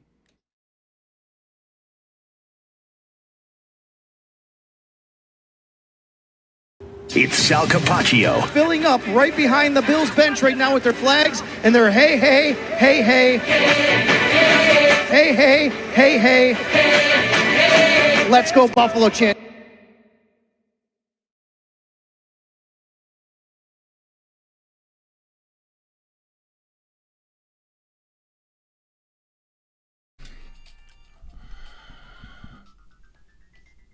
Yahoo Sports betting analyst, because that's a job now, Ben Fawkes, careful, reports one bettor at BetMGM wagered $90,000 on the Bills money line minus 2,000 versus the Saints.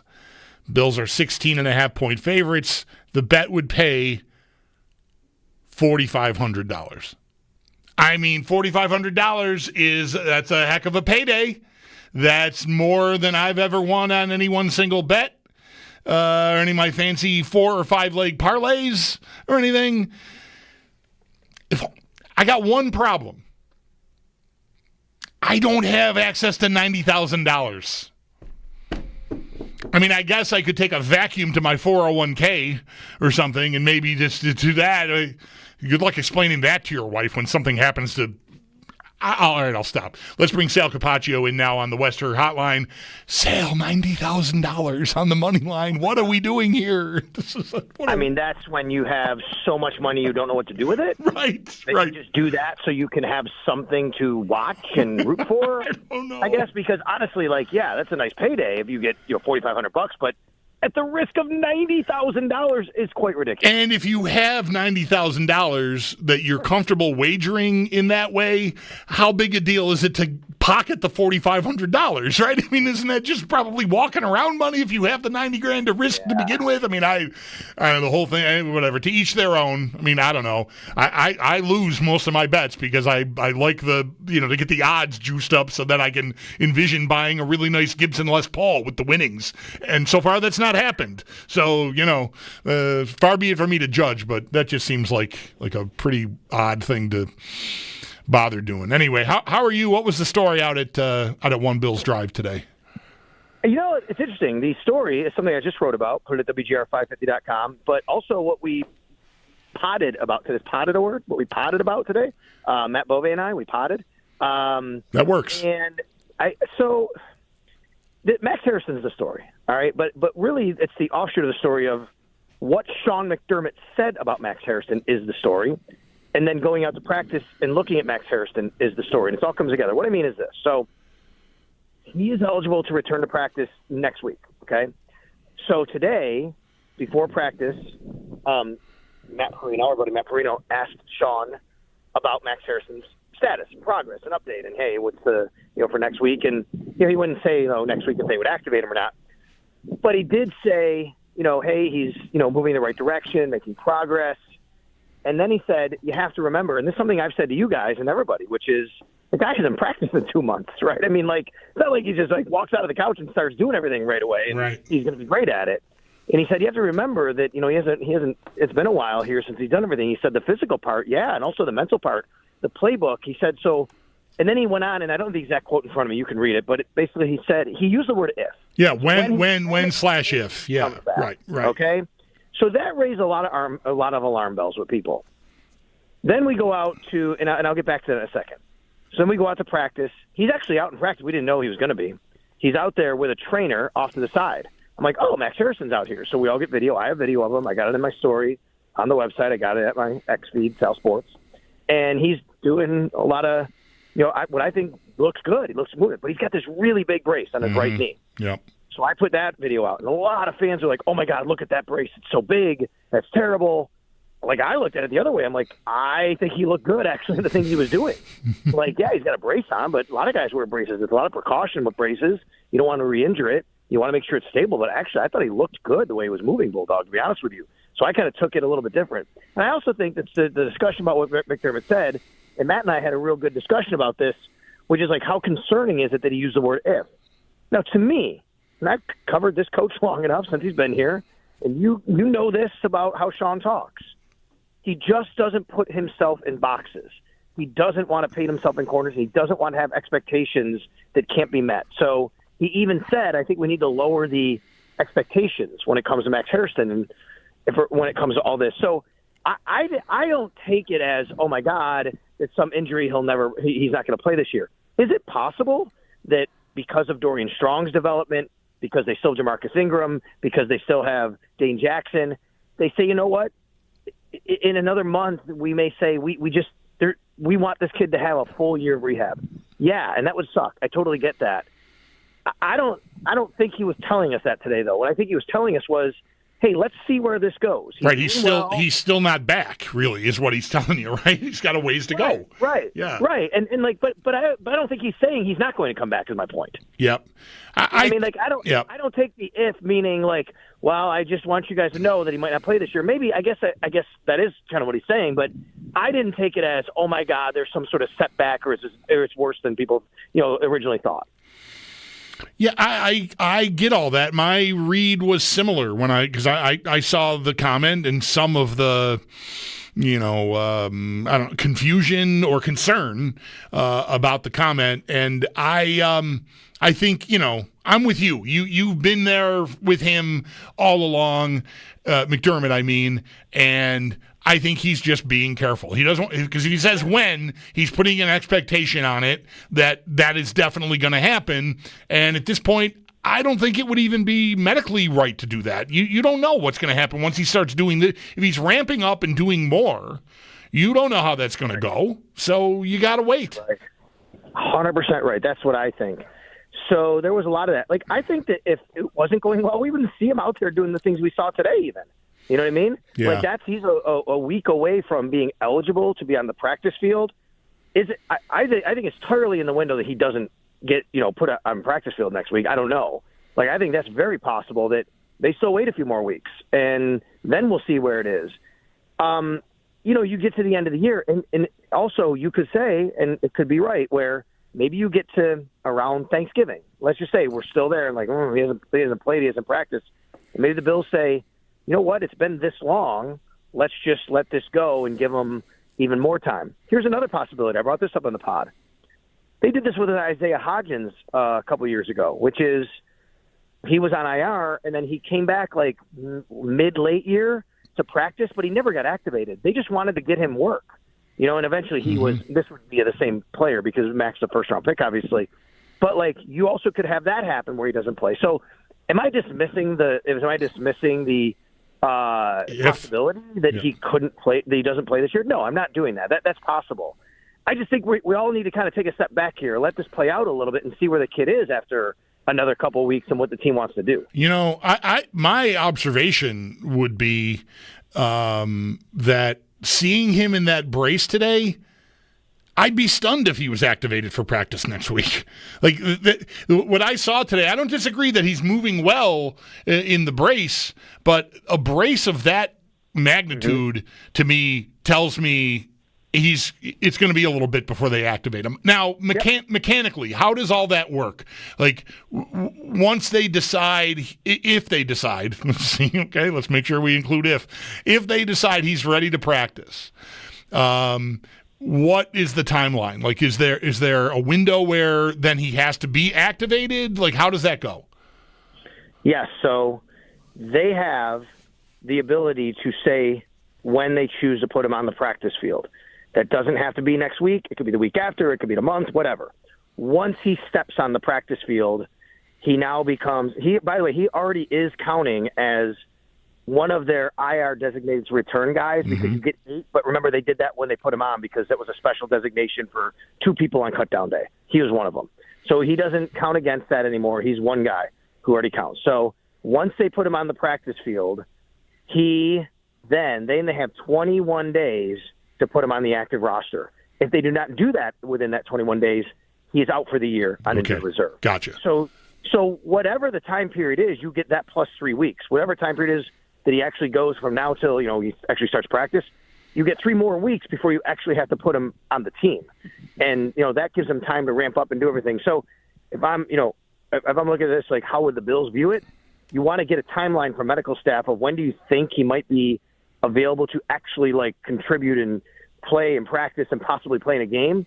And then you move 3 weeks back from that probably. Right. And say that's when you think you probably want to put him on the practice field. Right. And so what I'm sitting here saying to you is that it would surprise me if that's next week. It could be. They're allowed to do it, but I don't know. We'll see where it all goes.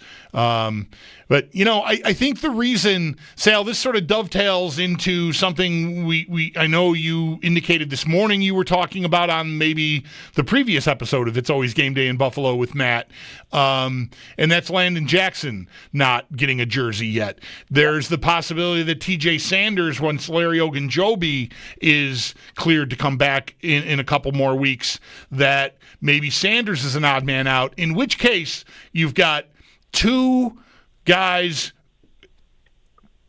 of your top 3 picks who aren't playing just because of numbers and therefore like quality and what they offer, and then you've got the injury. But the bottom line is a team in a Super Bowl winning window has their first, second, and third round picks not dressing for games. That's tough. I mean, again, the injury is completely out of your control, but man, I think you'd like to be getting contributions from those guys while you're in the window you're in. I think every team would love to get contributions from their team from guys they draft within the first 3 picks. So obviously Harrison's a different boat, but just on Sanders, right. If he doesn't get a game day jersey once Ogunjobi comes back, we know Landon Jackson isn't, then you look at it and go, man, we're not getting anything from these guys. But I'll say what I said in the pod and what I said this morning, which is you're also not the New Orleans Saints, right? With all due respect to them coming down. Or the Carolina Panthers, which is like you have a better roster than that. I'll go back to what is that it's tough. It's tough to swallow, but I want to ask people, who are they supposed to play over? You know what I mean? Like right. The goal with those guys when you're in a Super Bowl window is to add depth to the roster. The reason the Bills going into the offseason, Bulldog, going into the offseason, I think we all agreed the Bills had 1 starting spot open, corner. That was it. They didn't have another starting spot open. They do have depth spots open, so it's not like you were drafting second and third round picks to start on your team. From there, it becomes about depth. And I just don't think it's super egregious if you, for a third round pick right now, to not be getting a jersey because I don't know who he's supposed to play over. To me, that's a sign of a strong roster. I respect that point. I feel like maybe I want it both ways though, because what it becomes more, maybe here we go, we're going to circle back to the morning after the draft. Could I not have drafted another position that could be helping me at receiver or something? Who knows, something else. But you're right.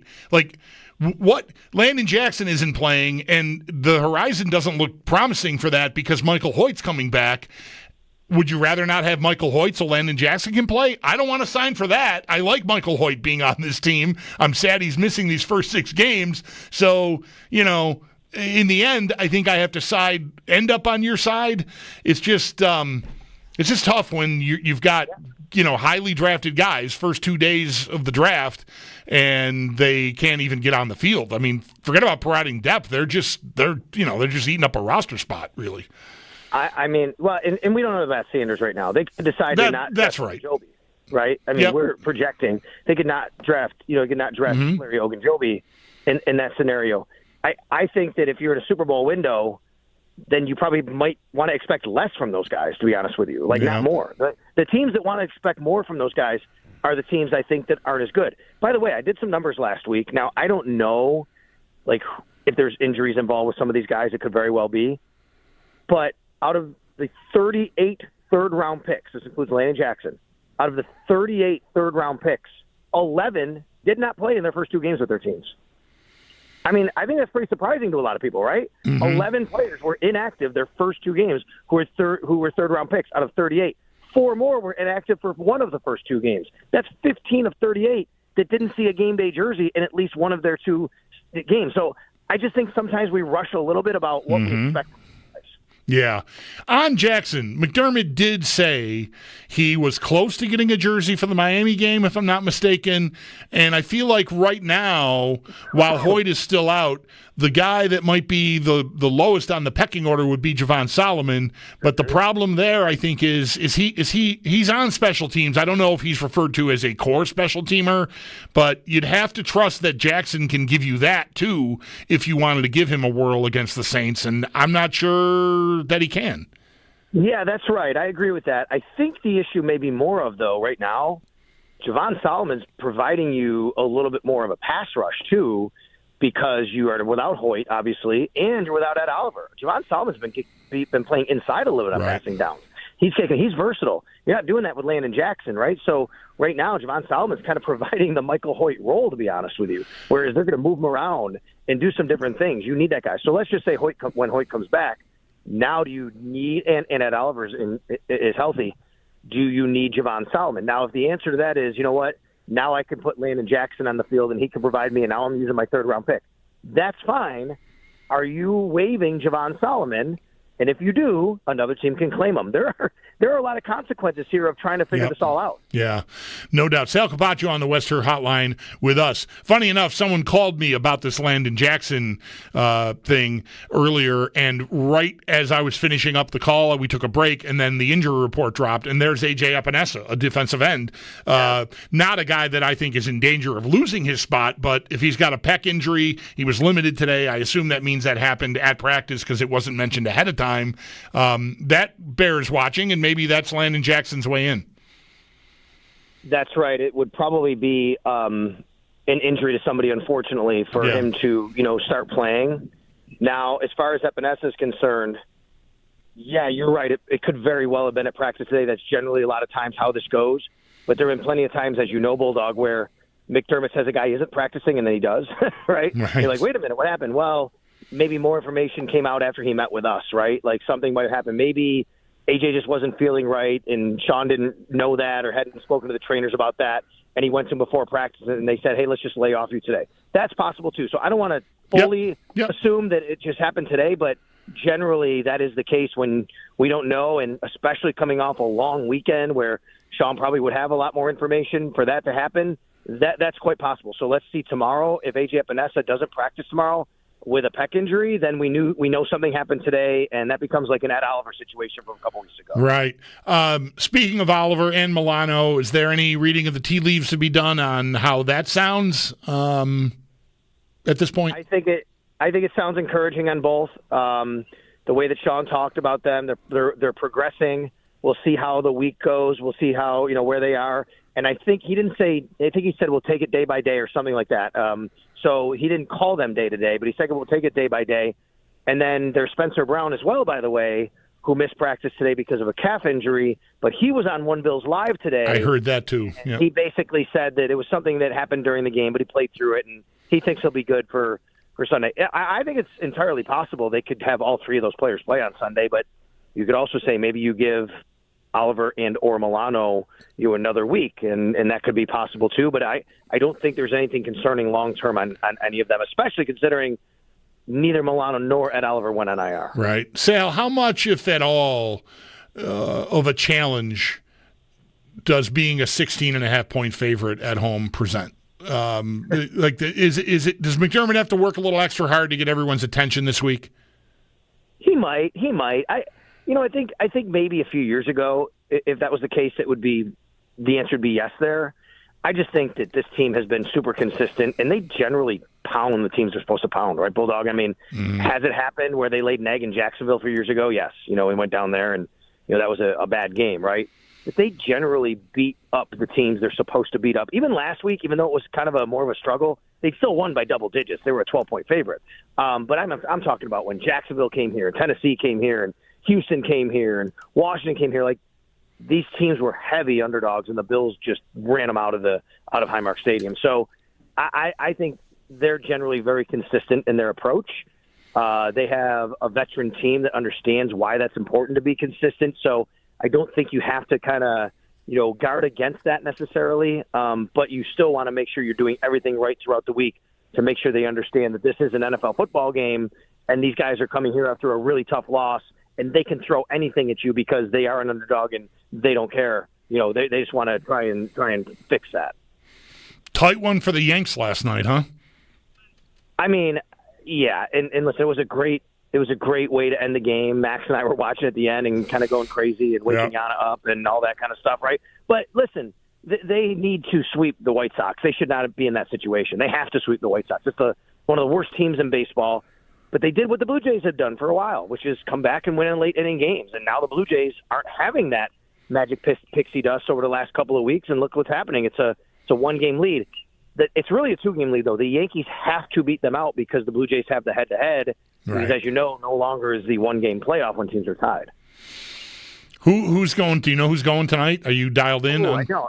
Okay. I didn't take a look at that. Sorry, it's okay. I didn't mean to put you on the spot. I could have just as easily looked. I just was curious because I was watching Tigers Guardians last night during the intermissions of the stream of the Sabres preseason game, and I don't know if you saw or even read what happened. Like, Schopp was cruising, and they scored 3 runs in the 5th, I think, without a ball leaving the infield to take a lead. They were down, and Cleveland is just, speaking of magic pixie dust, they've got it right now. That has been incredible. It was 12.5 games less than a month ago. It was 15.5 games in July.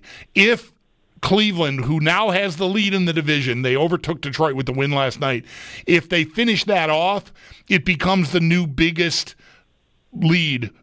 biggest deficit overcome, tying the Boston Braves in 1914 and the 78 Red Sox, who got caught by the Yankees, but with I think 15-game lead. It was 15.5, so it would set a new mark for biggest deficit overcome. That's been incredible to watch. I think that's amazing, and the fact that not only did they lose the division lead, and they could lose the division, they might not make the playoffs is unbelievable, really, thinking about where the Tigers were, how good they were. I mean, I remember a couple months ago, going out to Bill's mini camp and Bill's training camp and talking to people, baseball people, about, my God, the Tigers, you don't want to run into them. They could win this World Series. It's amazing. And now look at what's happening with them. And Schopp, that play, he tries to flip it through his legs, right? You saw that. He's doing his best long snapping impression. But that's also that's Guardians baseball right there. The Guardians are a station-to-station athletic team. Like, that's kind of how they're built, right? They're not gonna pound you with home runs all the time. That's kind of the Yankees game, what they want to do. So it's super interesting to watch that play out. Thanks a lot for this, Sal. We'll catch up with you tomorrow, man. All right, you got it, buddy. And I hate saying this, but I'll be rooting for your Red Sox tonight. Okay, I can live with that. Sal on the Western Hotline. His appearances are always brought to you by New York's only outlet liquor. When you need to stock up, it's the place to buy a case. What's your outlet? All right, we'll hit a timeout here. Phone lines are open. 803-0550 is the number if you want to get in on the conversation. Anything we talked about with Sal, the roster management here, Landon Jackson, TJ Sanders, who, by the way, has been active for these games so far. are. It's just a question of whether he will continue to be when Ogunjobi comes off of the suspended list. Spend some time on the wide receivers, pass catchers. We'll reload that conversation when we get back after this timeout. Again, you want to join in? Happy to have you at 803-0550. Mike Schopp is away today, along with Zach Jones. I'm the Bulldog, and you are listening to WGR.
Back to practice for the Buffalo Bills. They get ready for their home game on Sunday against the New Orleans Saints. 4 players were on today's injury report, 3 of which did not practice. Ed Oliver, ankle; Matt Milano, pec; and right tackle Spencer Brown with a calf. Edge rusher A.J. Epinesa was limited today with a pec injury. And the Barnes Firm Injury Report, it is brought to you by the Barnes Firm. Injured? For help, call 1-800-8-MILLION. For more on today, Sal Capacio has a piece up at our website, WGR550.com. Some other injury notes from around the league. The Eagles are placing linebacker Nolan Smith on IR. He's going to miss at least the next 4 games, and this does stem from him tweaking the same tricep he had surgery on this offseason. Panthers wide receiver Tet McMillan not practicing today due to a calf injury. And then some good news for the Chiefs. Wide receiver Xavier Worthy, a full participant at practice today. He's been dealing with that separated shoulder he suffered in week 1. And for the Chiefs, they will, of course, host Baltimore this Sunday at 4:25. And then in baseball, division races heating up in the final week of the regular season. In the AL East, specifically, the Yankees have clinched a playoff spot last night. They are 1 game back of Toronto for the lead in the division. The Yankees will host the White Sox tonight just after 7. Blue Jays also in action just after 7. They will be hosting Boston. The Red Sox also sitting currently in a wild card spot. In the Central, over the last month, the Tigers have completely blown their 12.5 game lead over Cleveland. Those 2 teams are squaring off in a 3-game series in Cleveland. Game 2 is tonight at 6:40. And then over in the National League, the Mets, they are trying to keep their playoff hopes alive. They do sit in that final wild card spot, the only playoff spot still available in the National League. They are at the Cubs tonight just after 8. That's your Paddock Chevrolet Sports Headlines. Paddock Chevrolet celebrating 90 years of being your hometown dealership. I'm Zach Jones for WGR Sports Radio 550.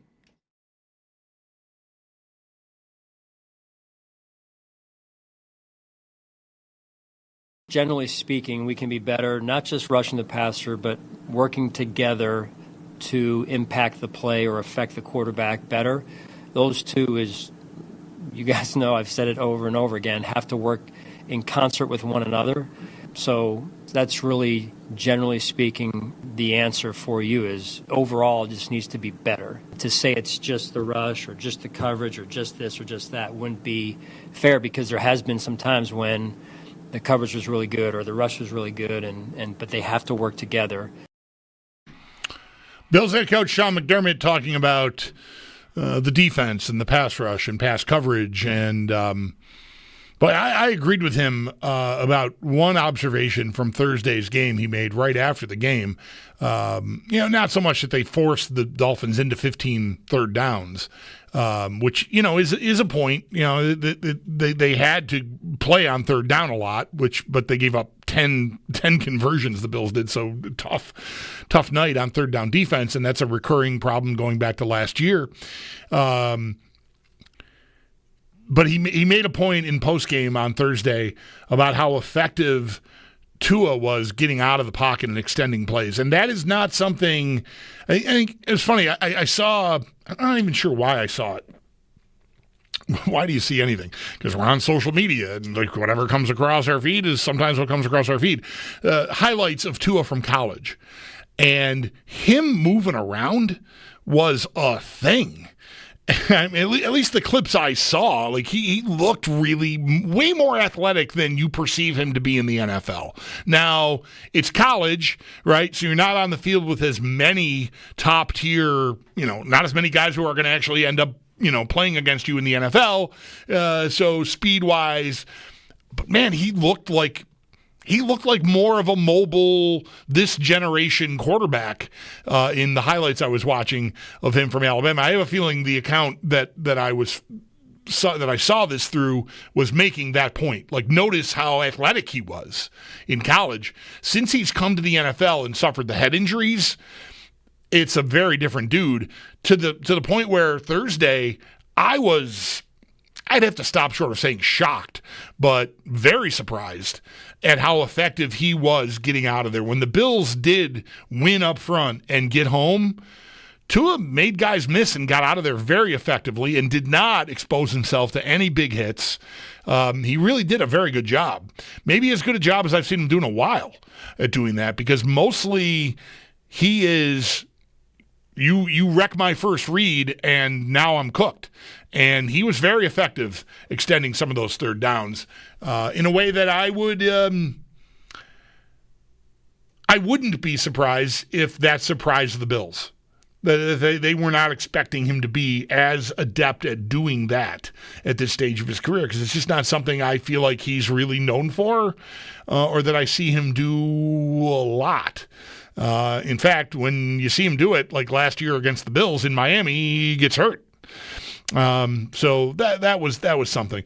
Zach mentioned during the update the good news for the Chiefs. And hey, who isn't in Buffalo, New York ready for good news for the Chiefs? I mean, this poor franchise, they've been so oppressed. Nothing ever goes their way. So, what a godsend that they got some good news today. The Kansas City Chiefs. I mean, so disadvantaged. All right, I'll stop. Xavier Worthy back practicing in full. So, that seems to point toward him being back for this week's game against Baltimore. We'll see. Zach made a point to me during the break that if they're rushing him. I mean, I don't know. I don't want to wish injury on anyone, but we'll see about that. He's not a big dude, that's for sure. That was the thing that I think when I was in here. How hard do I want to go? When I was in here demanding that the Bills draft him in the draft before last, his slight build was the thing that most people that disagreed with me came at me with. He's a little guy. He's not going to be able to go on scrimmage. He's not going to be durable. And, we'll see. I mean, he did get injured already this year, friendly fire, collision with his own teammate, Travis Kelce. And we'll see how he holds up after coming back from this injury. Does it not kind of stand out, though? Like, we know what the weaponry there looks, compromised, obviously, without Worthy in the lineup, Rashee Rice suspended. Is it not at least a little fair to say Mahomes can't make that work? Like, shouldn't he be able to make it work with almost any? He's so great. Like, it's sort of a little bit mind-boggling that even without really high-end guys, I mean, what are we doing here? I mean, we're at everybody eats over here, and the Bills are scoring their 30 points a game, and it's into a second year here, and it's early. I know, only 3 games, but it looks very much on track. They've had one of the greatest tight ends in the history of the sport playing for them. Admittedly, that's deteriorating, and it looks like maybe quickly. But I don't know. Is it unfair to expect? I wonder. Like, what is a guy in my job in Kansas City saying about Mahomes' inability to elevate the entire offense while they're enduring a suspension and an injury to a number one receiver, or at least a perceived new number one receiver in the absence of Rashee Rice and Xavier Worthy? I don't know. I wonder how we'd be sounding here. That definitely would be some people clamoring for more talent at receiver, like we always are. But I don't know. It's to Allen's credit that he's making this work, and Mahomes isn't. I mean, they did for a little while. Like Matt Verderam mentioned, they won a Super Bowl with Sky Moore catching passes. Yeah, that's right. Also, the running game. They can't get anything going on the ground. Kareem Hunt's taking carries now. Pacheco's kind of, his value seems to have been dipping. And that's sort of been the Bills' get out of jail free card for the last 2 years, is that in random games, not even random, just in spot games, James Cook kind of does everything, and Allen's like, oh, cool. I collected a game check today. Right. Yeah, that is a huge difference. The Chiefs don't have any semblance of the run game that the run game might be the, outside of having the monster freakazoid RoboCop at quarterback that they have in Josh Allen. The running game and their line might be like they are the drivers of that offense right now. And the Chiefs just do not have that at all. So they'll get Worthy back, presumably. If he's practicing in full, I would assume he goes. But, Jalen Royals was a 4th-round pick. I'm making a point about drafting Landon Jackson in the 3rd, and he can't get a jersey. Royals was an idea that you could have liked, someone here to supplement the receiving core, but it's nothing's really happening there for him yet. And as Mike has mentioned, they've been leaning on Tyquan Thornton, and I don't even know. Like, it's been tough times. And it just sprang to my mind here with Worthy, the news of Worthy getting back to practice, that maybe there's a lot of excuses being made out there. I don't know. Look, scoreboard, right? The mother of all scoreboards. I know, right? They've got all the trophies and all the things. A life that I want to experience, but I am fearing, is what this all sounds like after a championship. And the Chiefs have got 3 of them. Like, how hard, right? You just wait. The Bills are going to win it. Maybe they're going to win it this year. They're going to win it, and you are going to feel differently about me complaining about the right guard after they do. I'm just telling you it's going to happen. Like, I don't want you to not listen. I don't want to chase you away. I'm just telling you it's a different thing once you cross that threshold. And I just... Chiefs fans might just be sitting around going like, whatever, I don't care. I'm still drunk from like the 3 parades. I'm all good. So I don't know. Just Bears watching. 803-0550 is the number. We'll hit up a timeout here and continue along. It does look like we are expecting Paul Hamilton at 6. That was in question coming into today, but Paul's giving us the high sign that it's good. So we'll hopefully have that for you coming up at the top of the hour. I'm the Bulldog, and this is WGR.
With us here on this Wednesday afternoon/evening. It's almost 6 o'clock, you know.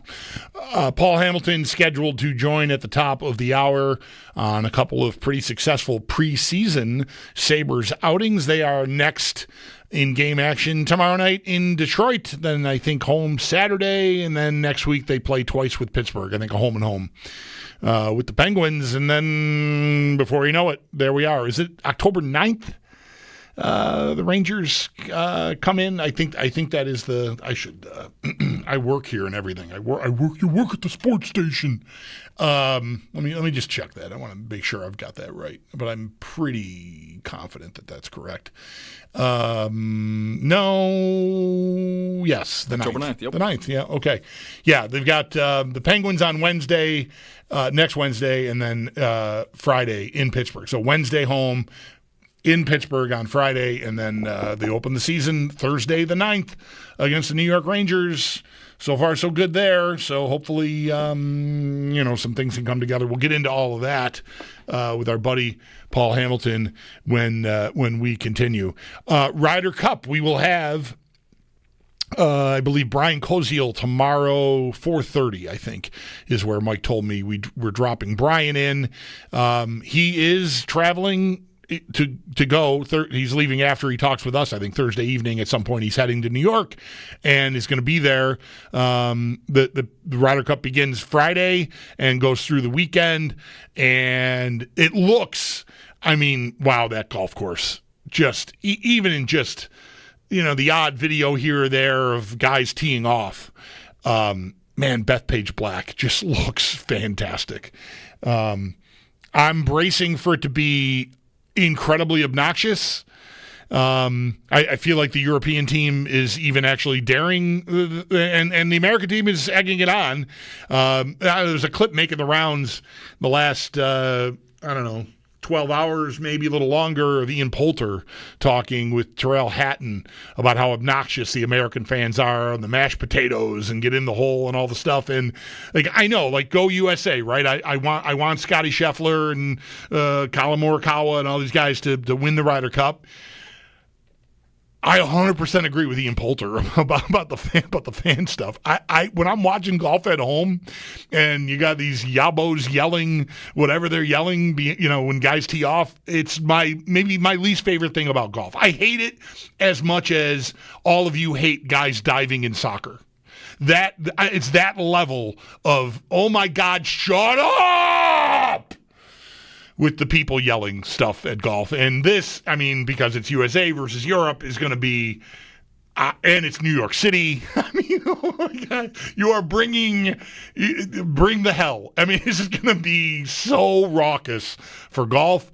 And applause at the time for applause, fine, but the yelling in the tee box and the get in the hole and all the stupid, oh my God. I'm old. I hate it.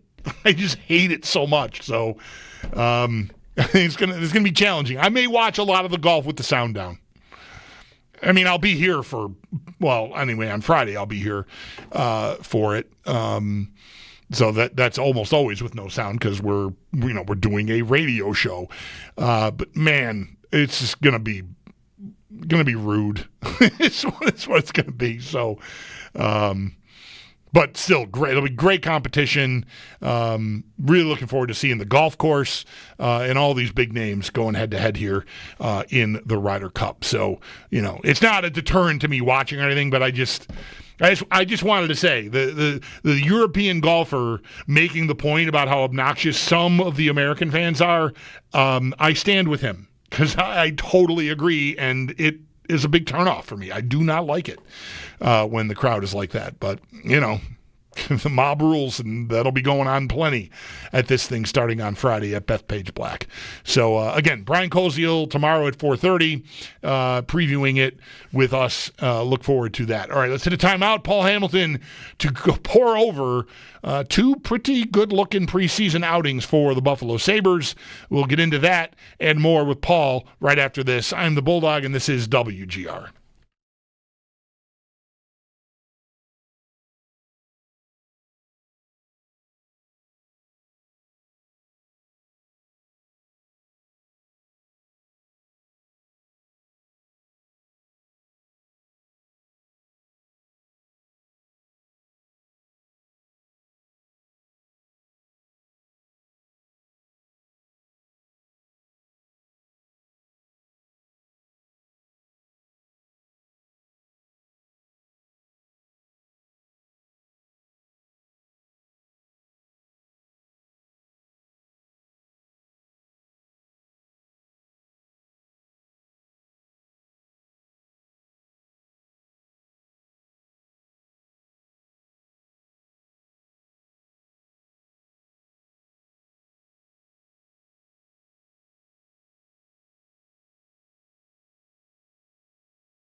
Back to work today for the Buffalo Bills.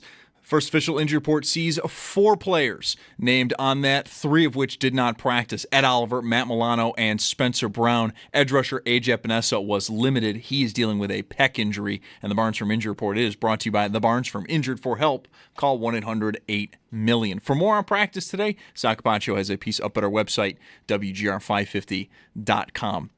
The Eagles are pacing linebacker Nolan Smith on IR. He is going to miss at least the next 4 games after tweaking the tricep he had surgery on in the offseason. And Chiefs wide receiver Xavier Worthy, a full participant at practice today. The Chiefs are going to host Baltimore this Sunday at 4:25. Being a full participant today points to Worthy potentially being healthy for that game. Over in baseball, the playoff races are heating up with this being the last week of the regular season. The AL East is a tight race currently. The Yankees did clinch a playoff spot last night, but they are still 1 game back of Toronto. The Yankees will host the White Sox just after 7. Blue Jays also in action just after 7. They're going to host Boston. Boston, though, also in a wild card spot. And then in the Central, over the last month, the Tigers have completely blown their 12.5 game lead over Cleveland. They are in a 3-game series between the two of them. Game 2 in Cleveland tonight at 6:40. While over in the National League, just 1 playoff spot remains. The Mets trying to keep that hope alive. They do sit in that spot. They are at the Cubs tonight just after 8. And do stay tuned. The Sabres, while not in action tonight, they have won their first 2 preseason games. They're back in action tomorrow. We'll get a word in on them as Paul Hamilton will join the show next. That's your Paddock Chevrolet Sports Update. Paddock Chevrolet celebrating 90 years of being your hometown dealership.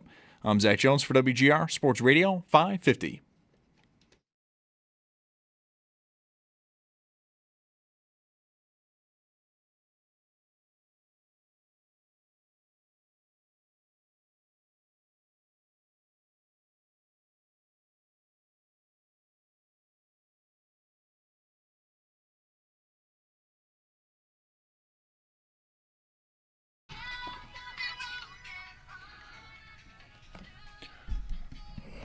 Is this the Sabres' new goal song? Is this in the running for the goal song? No, right? It's not. No, I don't. Paul would vote for it, probably. I voted for Swords of a Thousand Men. I had to, it was an email address and sign up for texts or something, but I wanted to support Jeremy. This is a Jeremy idea from years ago. Paul probably definitely couldn't care less about this subject. I'm sure of it, so I'm going to annoy him by bringing it up, but I voted. So I wanted to support my friend Jeremy. Swords of a Thousand Men. It's got a good sort of back and forth sort of sing-along part. It's swords, the Sabres, swords, get it? It's not a song that really exists in any other mainstream way, really. It'd be easy to just call our own, as opposed to like Mr. Brightside with the Bills, which is a huge popular hit song with people of a certain age. I think Swords really works. So, Paul, your thoughts? I don't even know what you're talking about, if I'm being quite honest with you. So... Are you about Jeff Skinner's goal song? I said he has a goal song. Are you at these games, Paul? When they score a goal, I've got to watch the replay, take notes, tweet the whole thing, write everything down. Goal song? I have no idea, nor do I care. I got other things to do when goals are scored, so I have no idea. But I have a question for you. Do you have a Shark vacuum? I do not, Paul. I picked one up last year after Christmas for like a third of the price. It is amazing. I am mesmerized by this thing. I sit there and just watch this thing. Like it starts up on its own and it's got its little map and it goes and I just watch my whole house get vacuumed and I don't do a thing. It's really cool. I like it. Paul Hamilton mesmerized by a vacuum. That I don't have to push around or plug in or I press one button on my phone and off it goes and it's got its map and it's going now. You disturbed me. I can't go watch it now. I got to sit here and talk to you. You can operate a wireless device with a Motorola flip phone? Paul, how? How is this all happening? Should I be totally honest with you? I had the thing for 4 months, didn't have a clue. Yeah. A girl who was in our wedding came over with her boyfriend for dinner, And she got this thing rolling for me. She's a former high school principal, so of course she knows what she's doing. She actually had fun with it. And I'm sitting there going, I have no idea what you're doing, but thank you. That's all of this is really, Paul, it's been a while since you took a flamethrower to the show, but I would like to welcome you back to your recurring role as fire maker on the Schopp and the Bulldog show. Our friend Brad Ryder has a show now online. Yeah, he said the same thing. I was on, and I immediately started talking about Budgie, and he goes, "Oh, I missed this." Yeah, he goes, I just forgot all about this. He goes, I totally. Well, Brad should try working here again, and then he wouldn't miss it. He would be sick of it because it happens all the time. It'd be more familiar to him. No, what we do have, we have one of these things that has a dock, and you can do, but it just went around and got stuck under the couch, and I've never used it again. So I don't know. Maybe you've got a higher tech, better thing than I will we've got. send my friend over, and she will get this thing rolling for you. Well, well, there's so many things I could say. I don't want help with a vacuum. I'm all right. We manage. We manage. Anyway, all right. Well, anyway, it's nice to connect with you without the pressure of the pregame show and the clock ticking and everything. Although we have gobbled up 8 minutes talking about vacuums. Pretty good couple of nights, I think, for the Sabres. Mostly, I know, the game. I watched both games. And I would say the game in Columbus, it took them a little while to maybe, as you would say, get to their game, because I thought Columbus had the better of the play at the start of Monday's game, but eventually the Sabres just kind of choked the game off. And, man, last night, did they give up a scoring chance last night? I would say the same thing last night, too. It didn't take them quite as long, maybe half the first period, but I thought they got off to a slow start. They actually did get outshot in the first period, 12-11, and then Columbus had 7 shots for the rest of the game. They had 2 in the second period. For a while there, in the second period, the shots were 10-1, and Columbus was outscoring Buffalo 1-0 in the period. They scored on their only quote shot. It was deflected. I don't even know so I wouldn't call it a quote shot, but it was a deflection power play into the net by Wood, who always scores against the Sabres, whether it's preseason or regular season. But, Lindy Ruff was actually said, I was glad it turned into a close game, even though Buffalo dominated. I mean, Buffalo had 62 shot attempts in that game and only scored 2 goals. There is one bugaboo that's still there. They missed the net a lot. I mean, Jason Zucker was actually kidding around in the post game. He played on a line with young Helenius, and he must have missed 2 wide open nets that Zucker set him up for. And I go, well, you're with a 19-year-old kid out there. This is your first exposure to him, number 1 pick. What do you think of him? And he looks at me deadpan and goes, he likes to miss empty nets. He goes, oh, no. He goes, he doesn't like open nets, is how he put it. Yeah. It was hilarious. Well, his inability to score in tight late in that game led to Zucker getting a goal, as it turned out, right? Exactly. He wound up getting an assist on it. You know what I liked about the kid, too, is Lindy Ruff had him out there, and I'll give you the reason why, one of the reasons why, when Columbus had pulled the goalie. They pulled the goalie about 5.5 minutes left.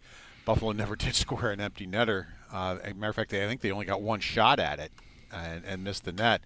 But his stick was really, really good inside a minute, right at the blue line.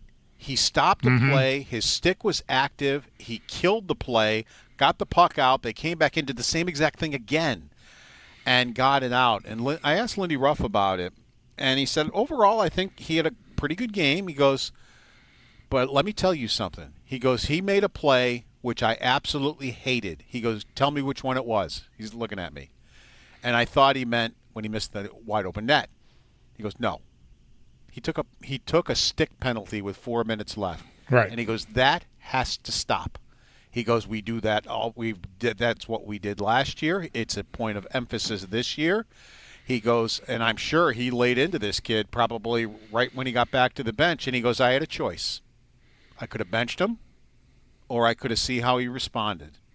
And he goes, I'm glad I gave him the opportunity to respond, because he said he responded just the way he should have. Yeah, I like that too. I mean, preseason gives you that kind of liberty. We've seen Lindy do that in the regular season with young guys too, though, over the years. I mean, I can remember different circumstances where guys, big draw on your own end and the kid is out there, that kind of thing.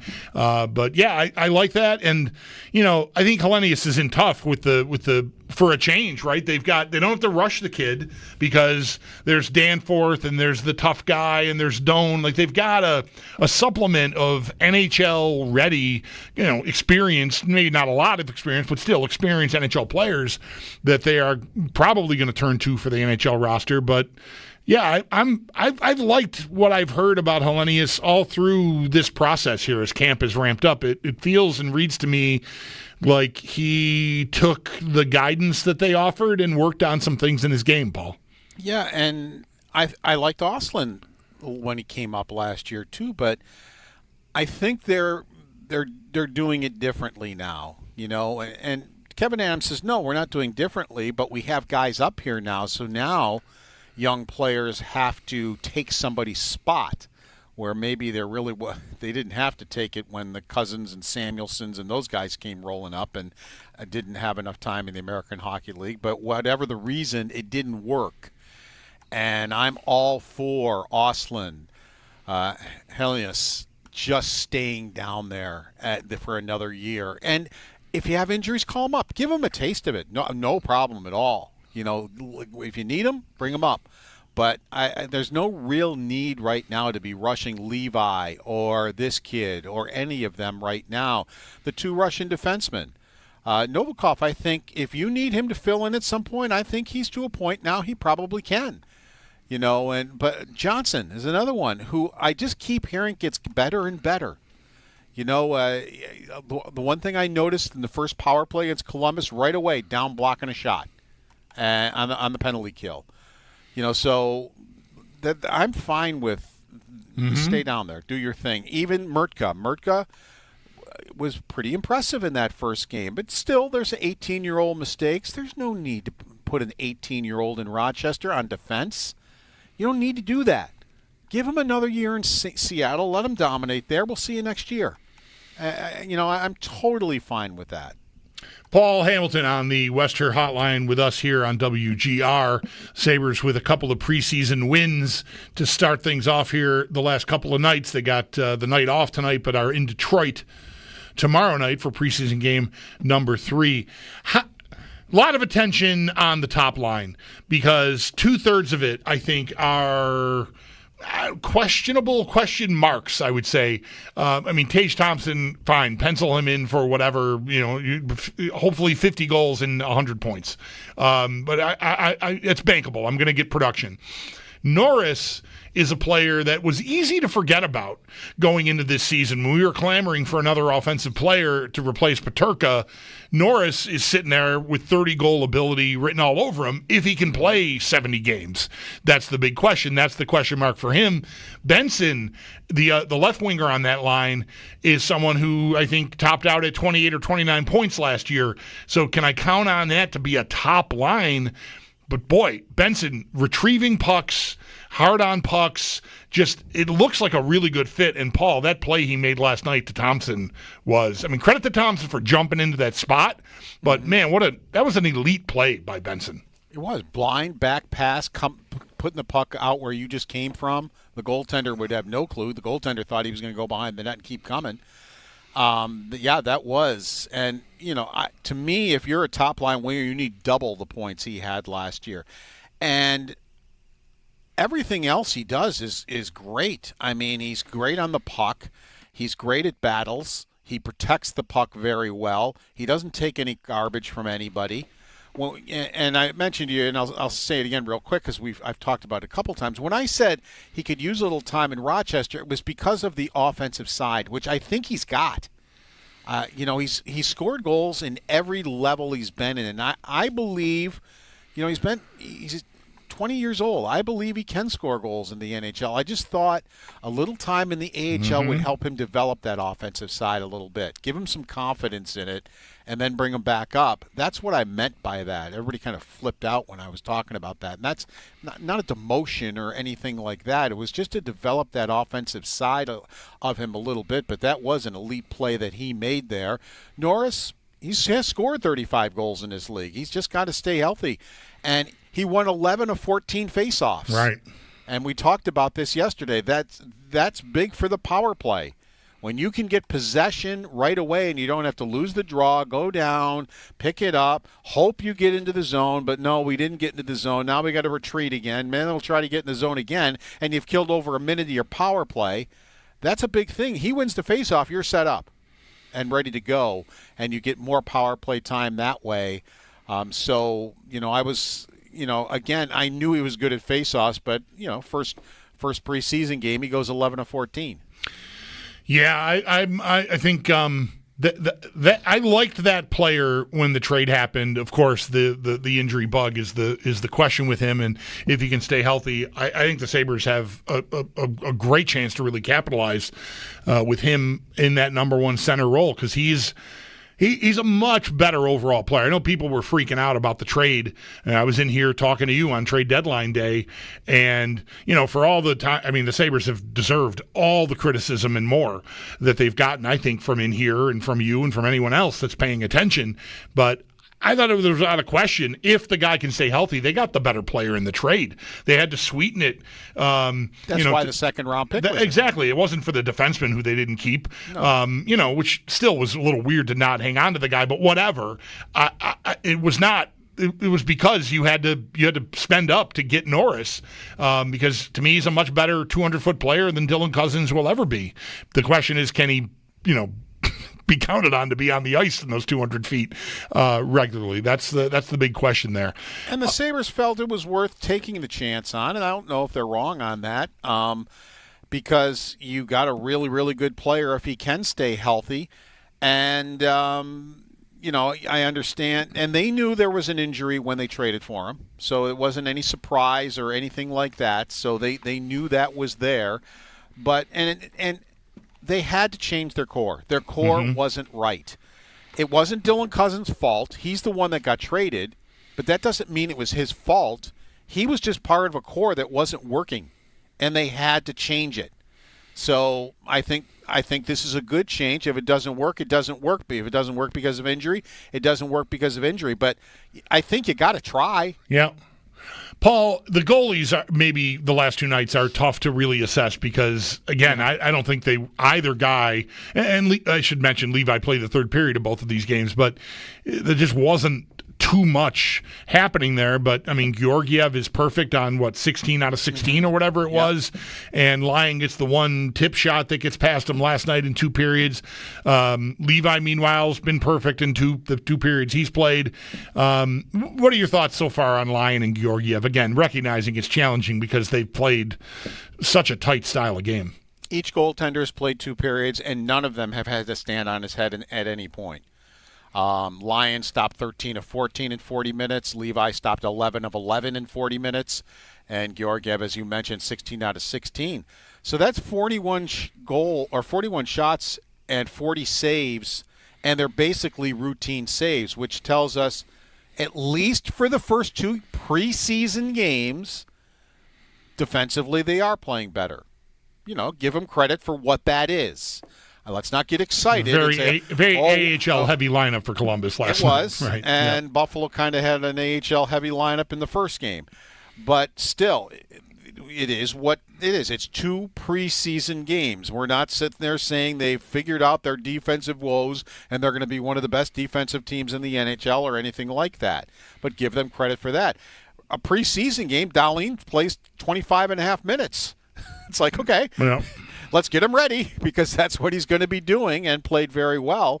But, even McLeod played 22 and a half minutes. So it kind of gives you an idea maybe the usage that you might see from him also. So defensively, after two preseason games so far, so very good. Paul, do you happen to know, as Lindy talked about it, or are we still too early in all this, the idea to be harder to play against and tighter defensively and limit scoring chances and all that, like, as a mission is it makes sense.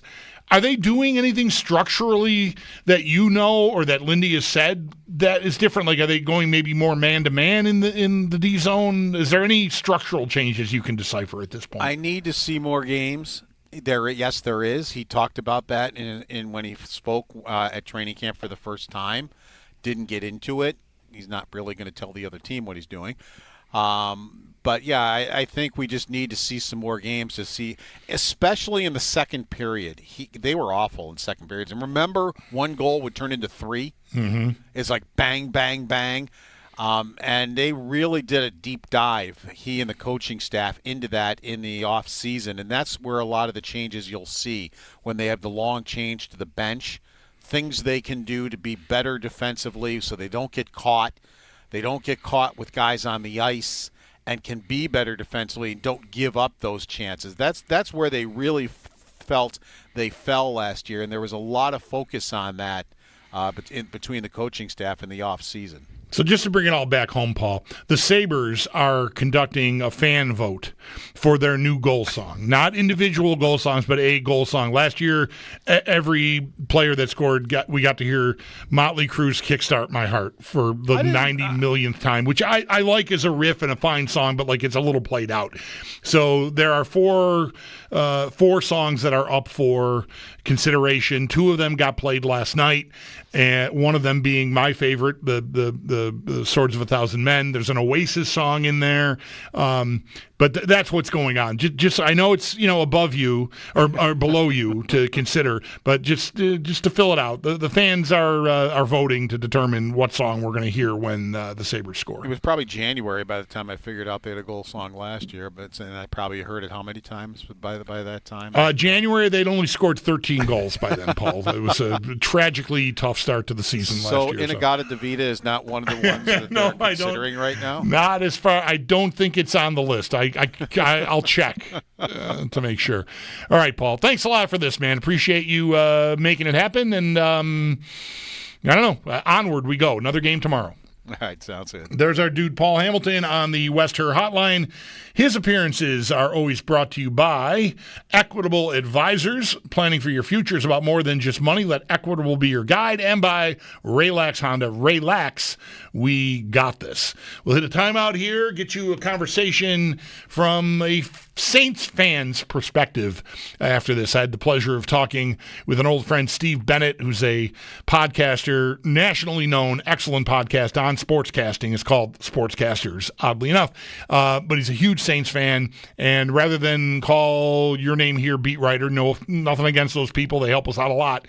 I thought to call Steve. So we'll get that for you right after this on WGR.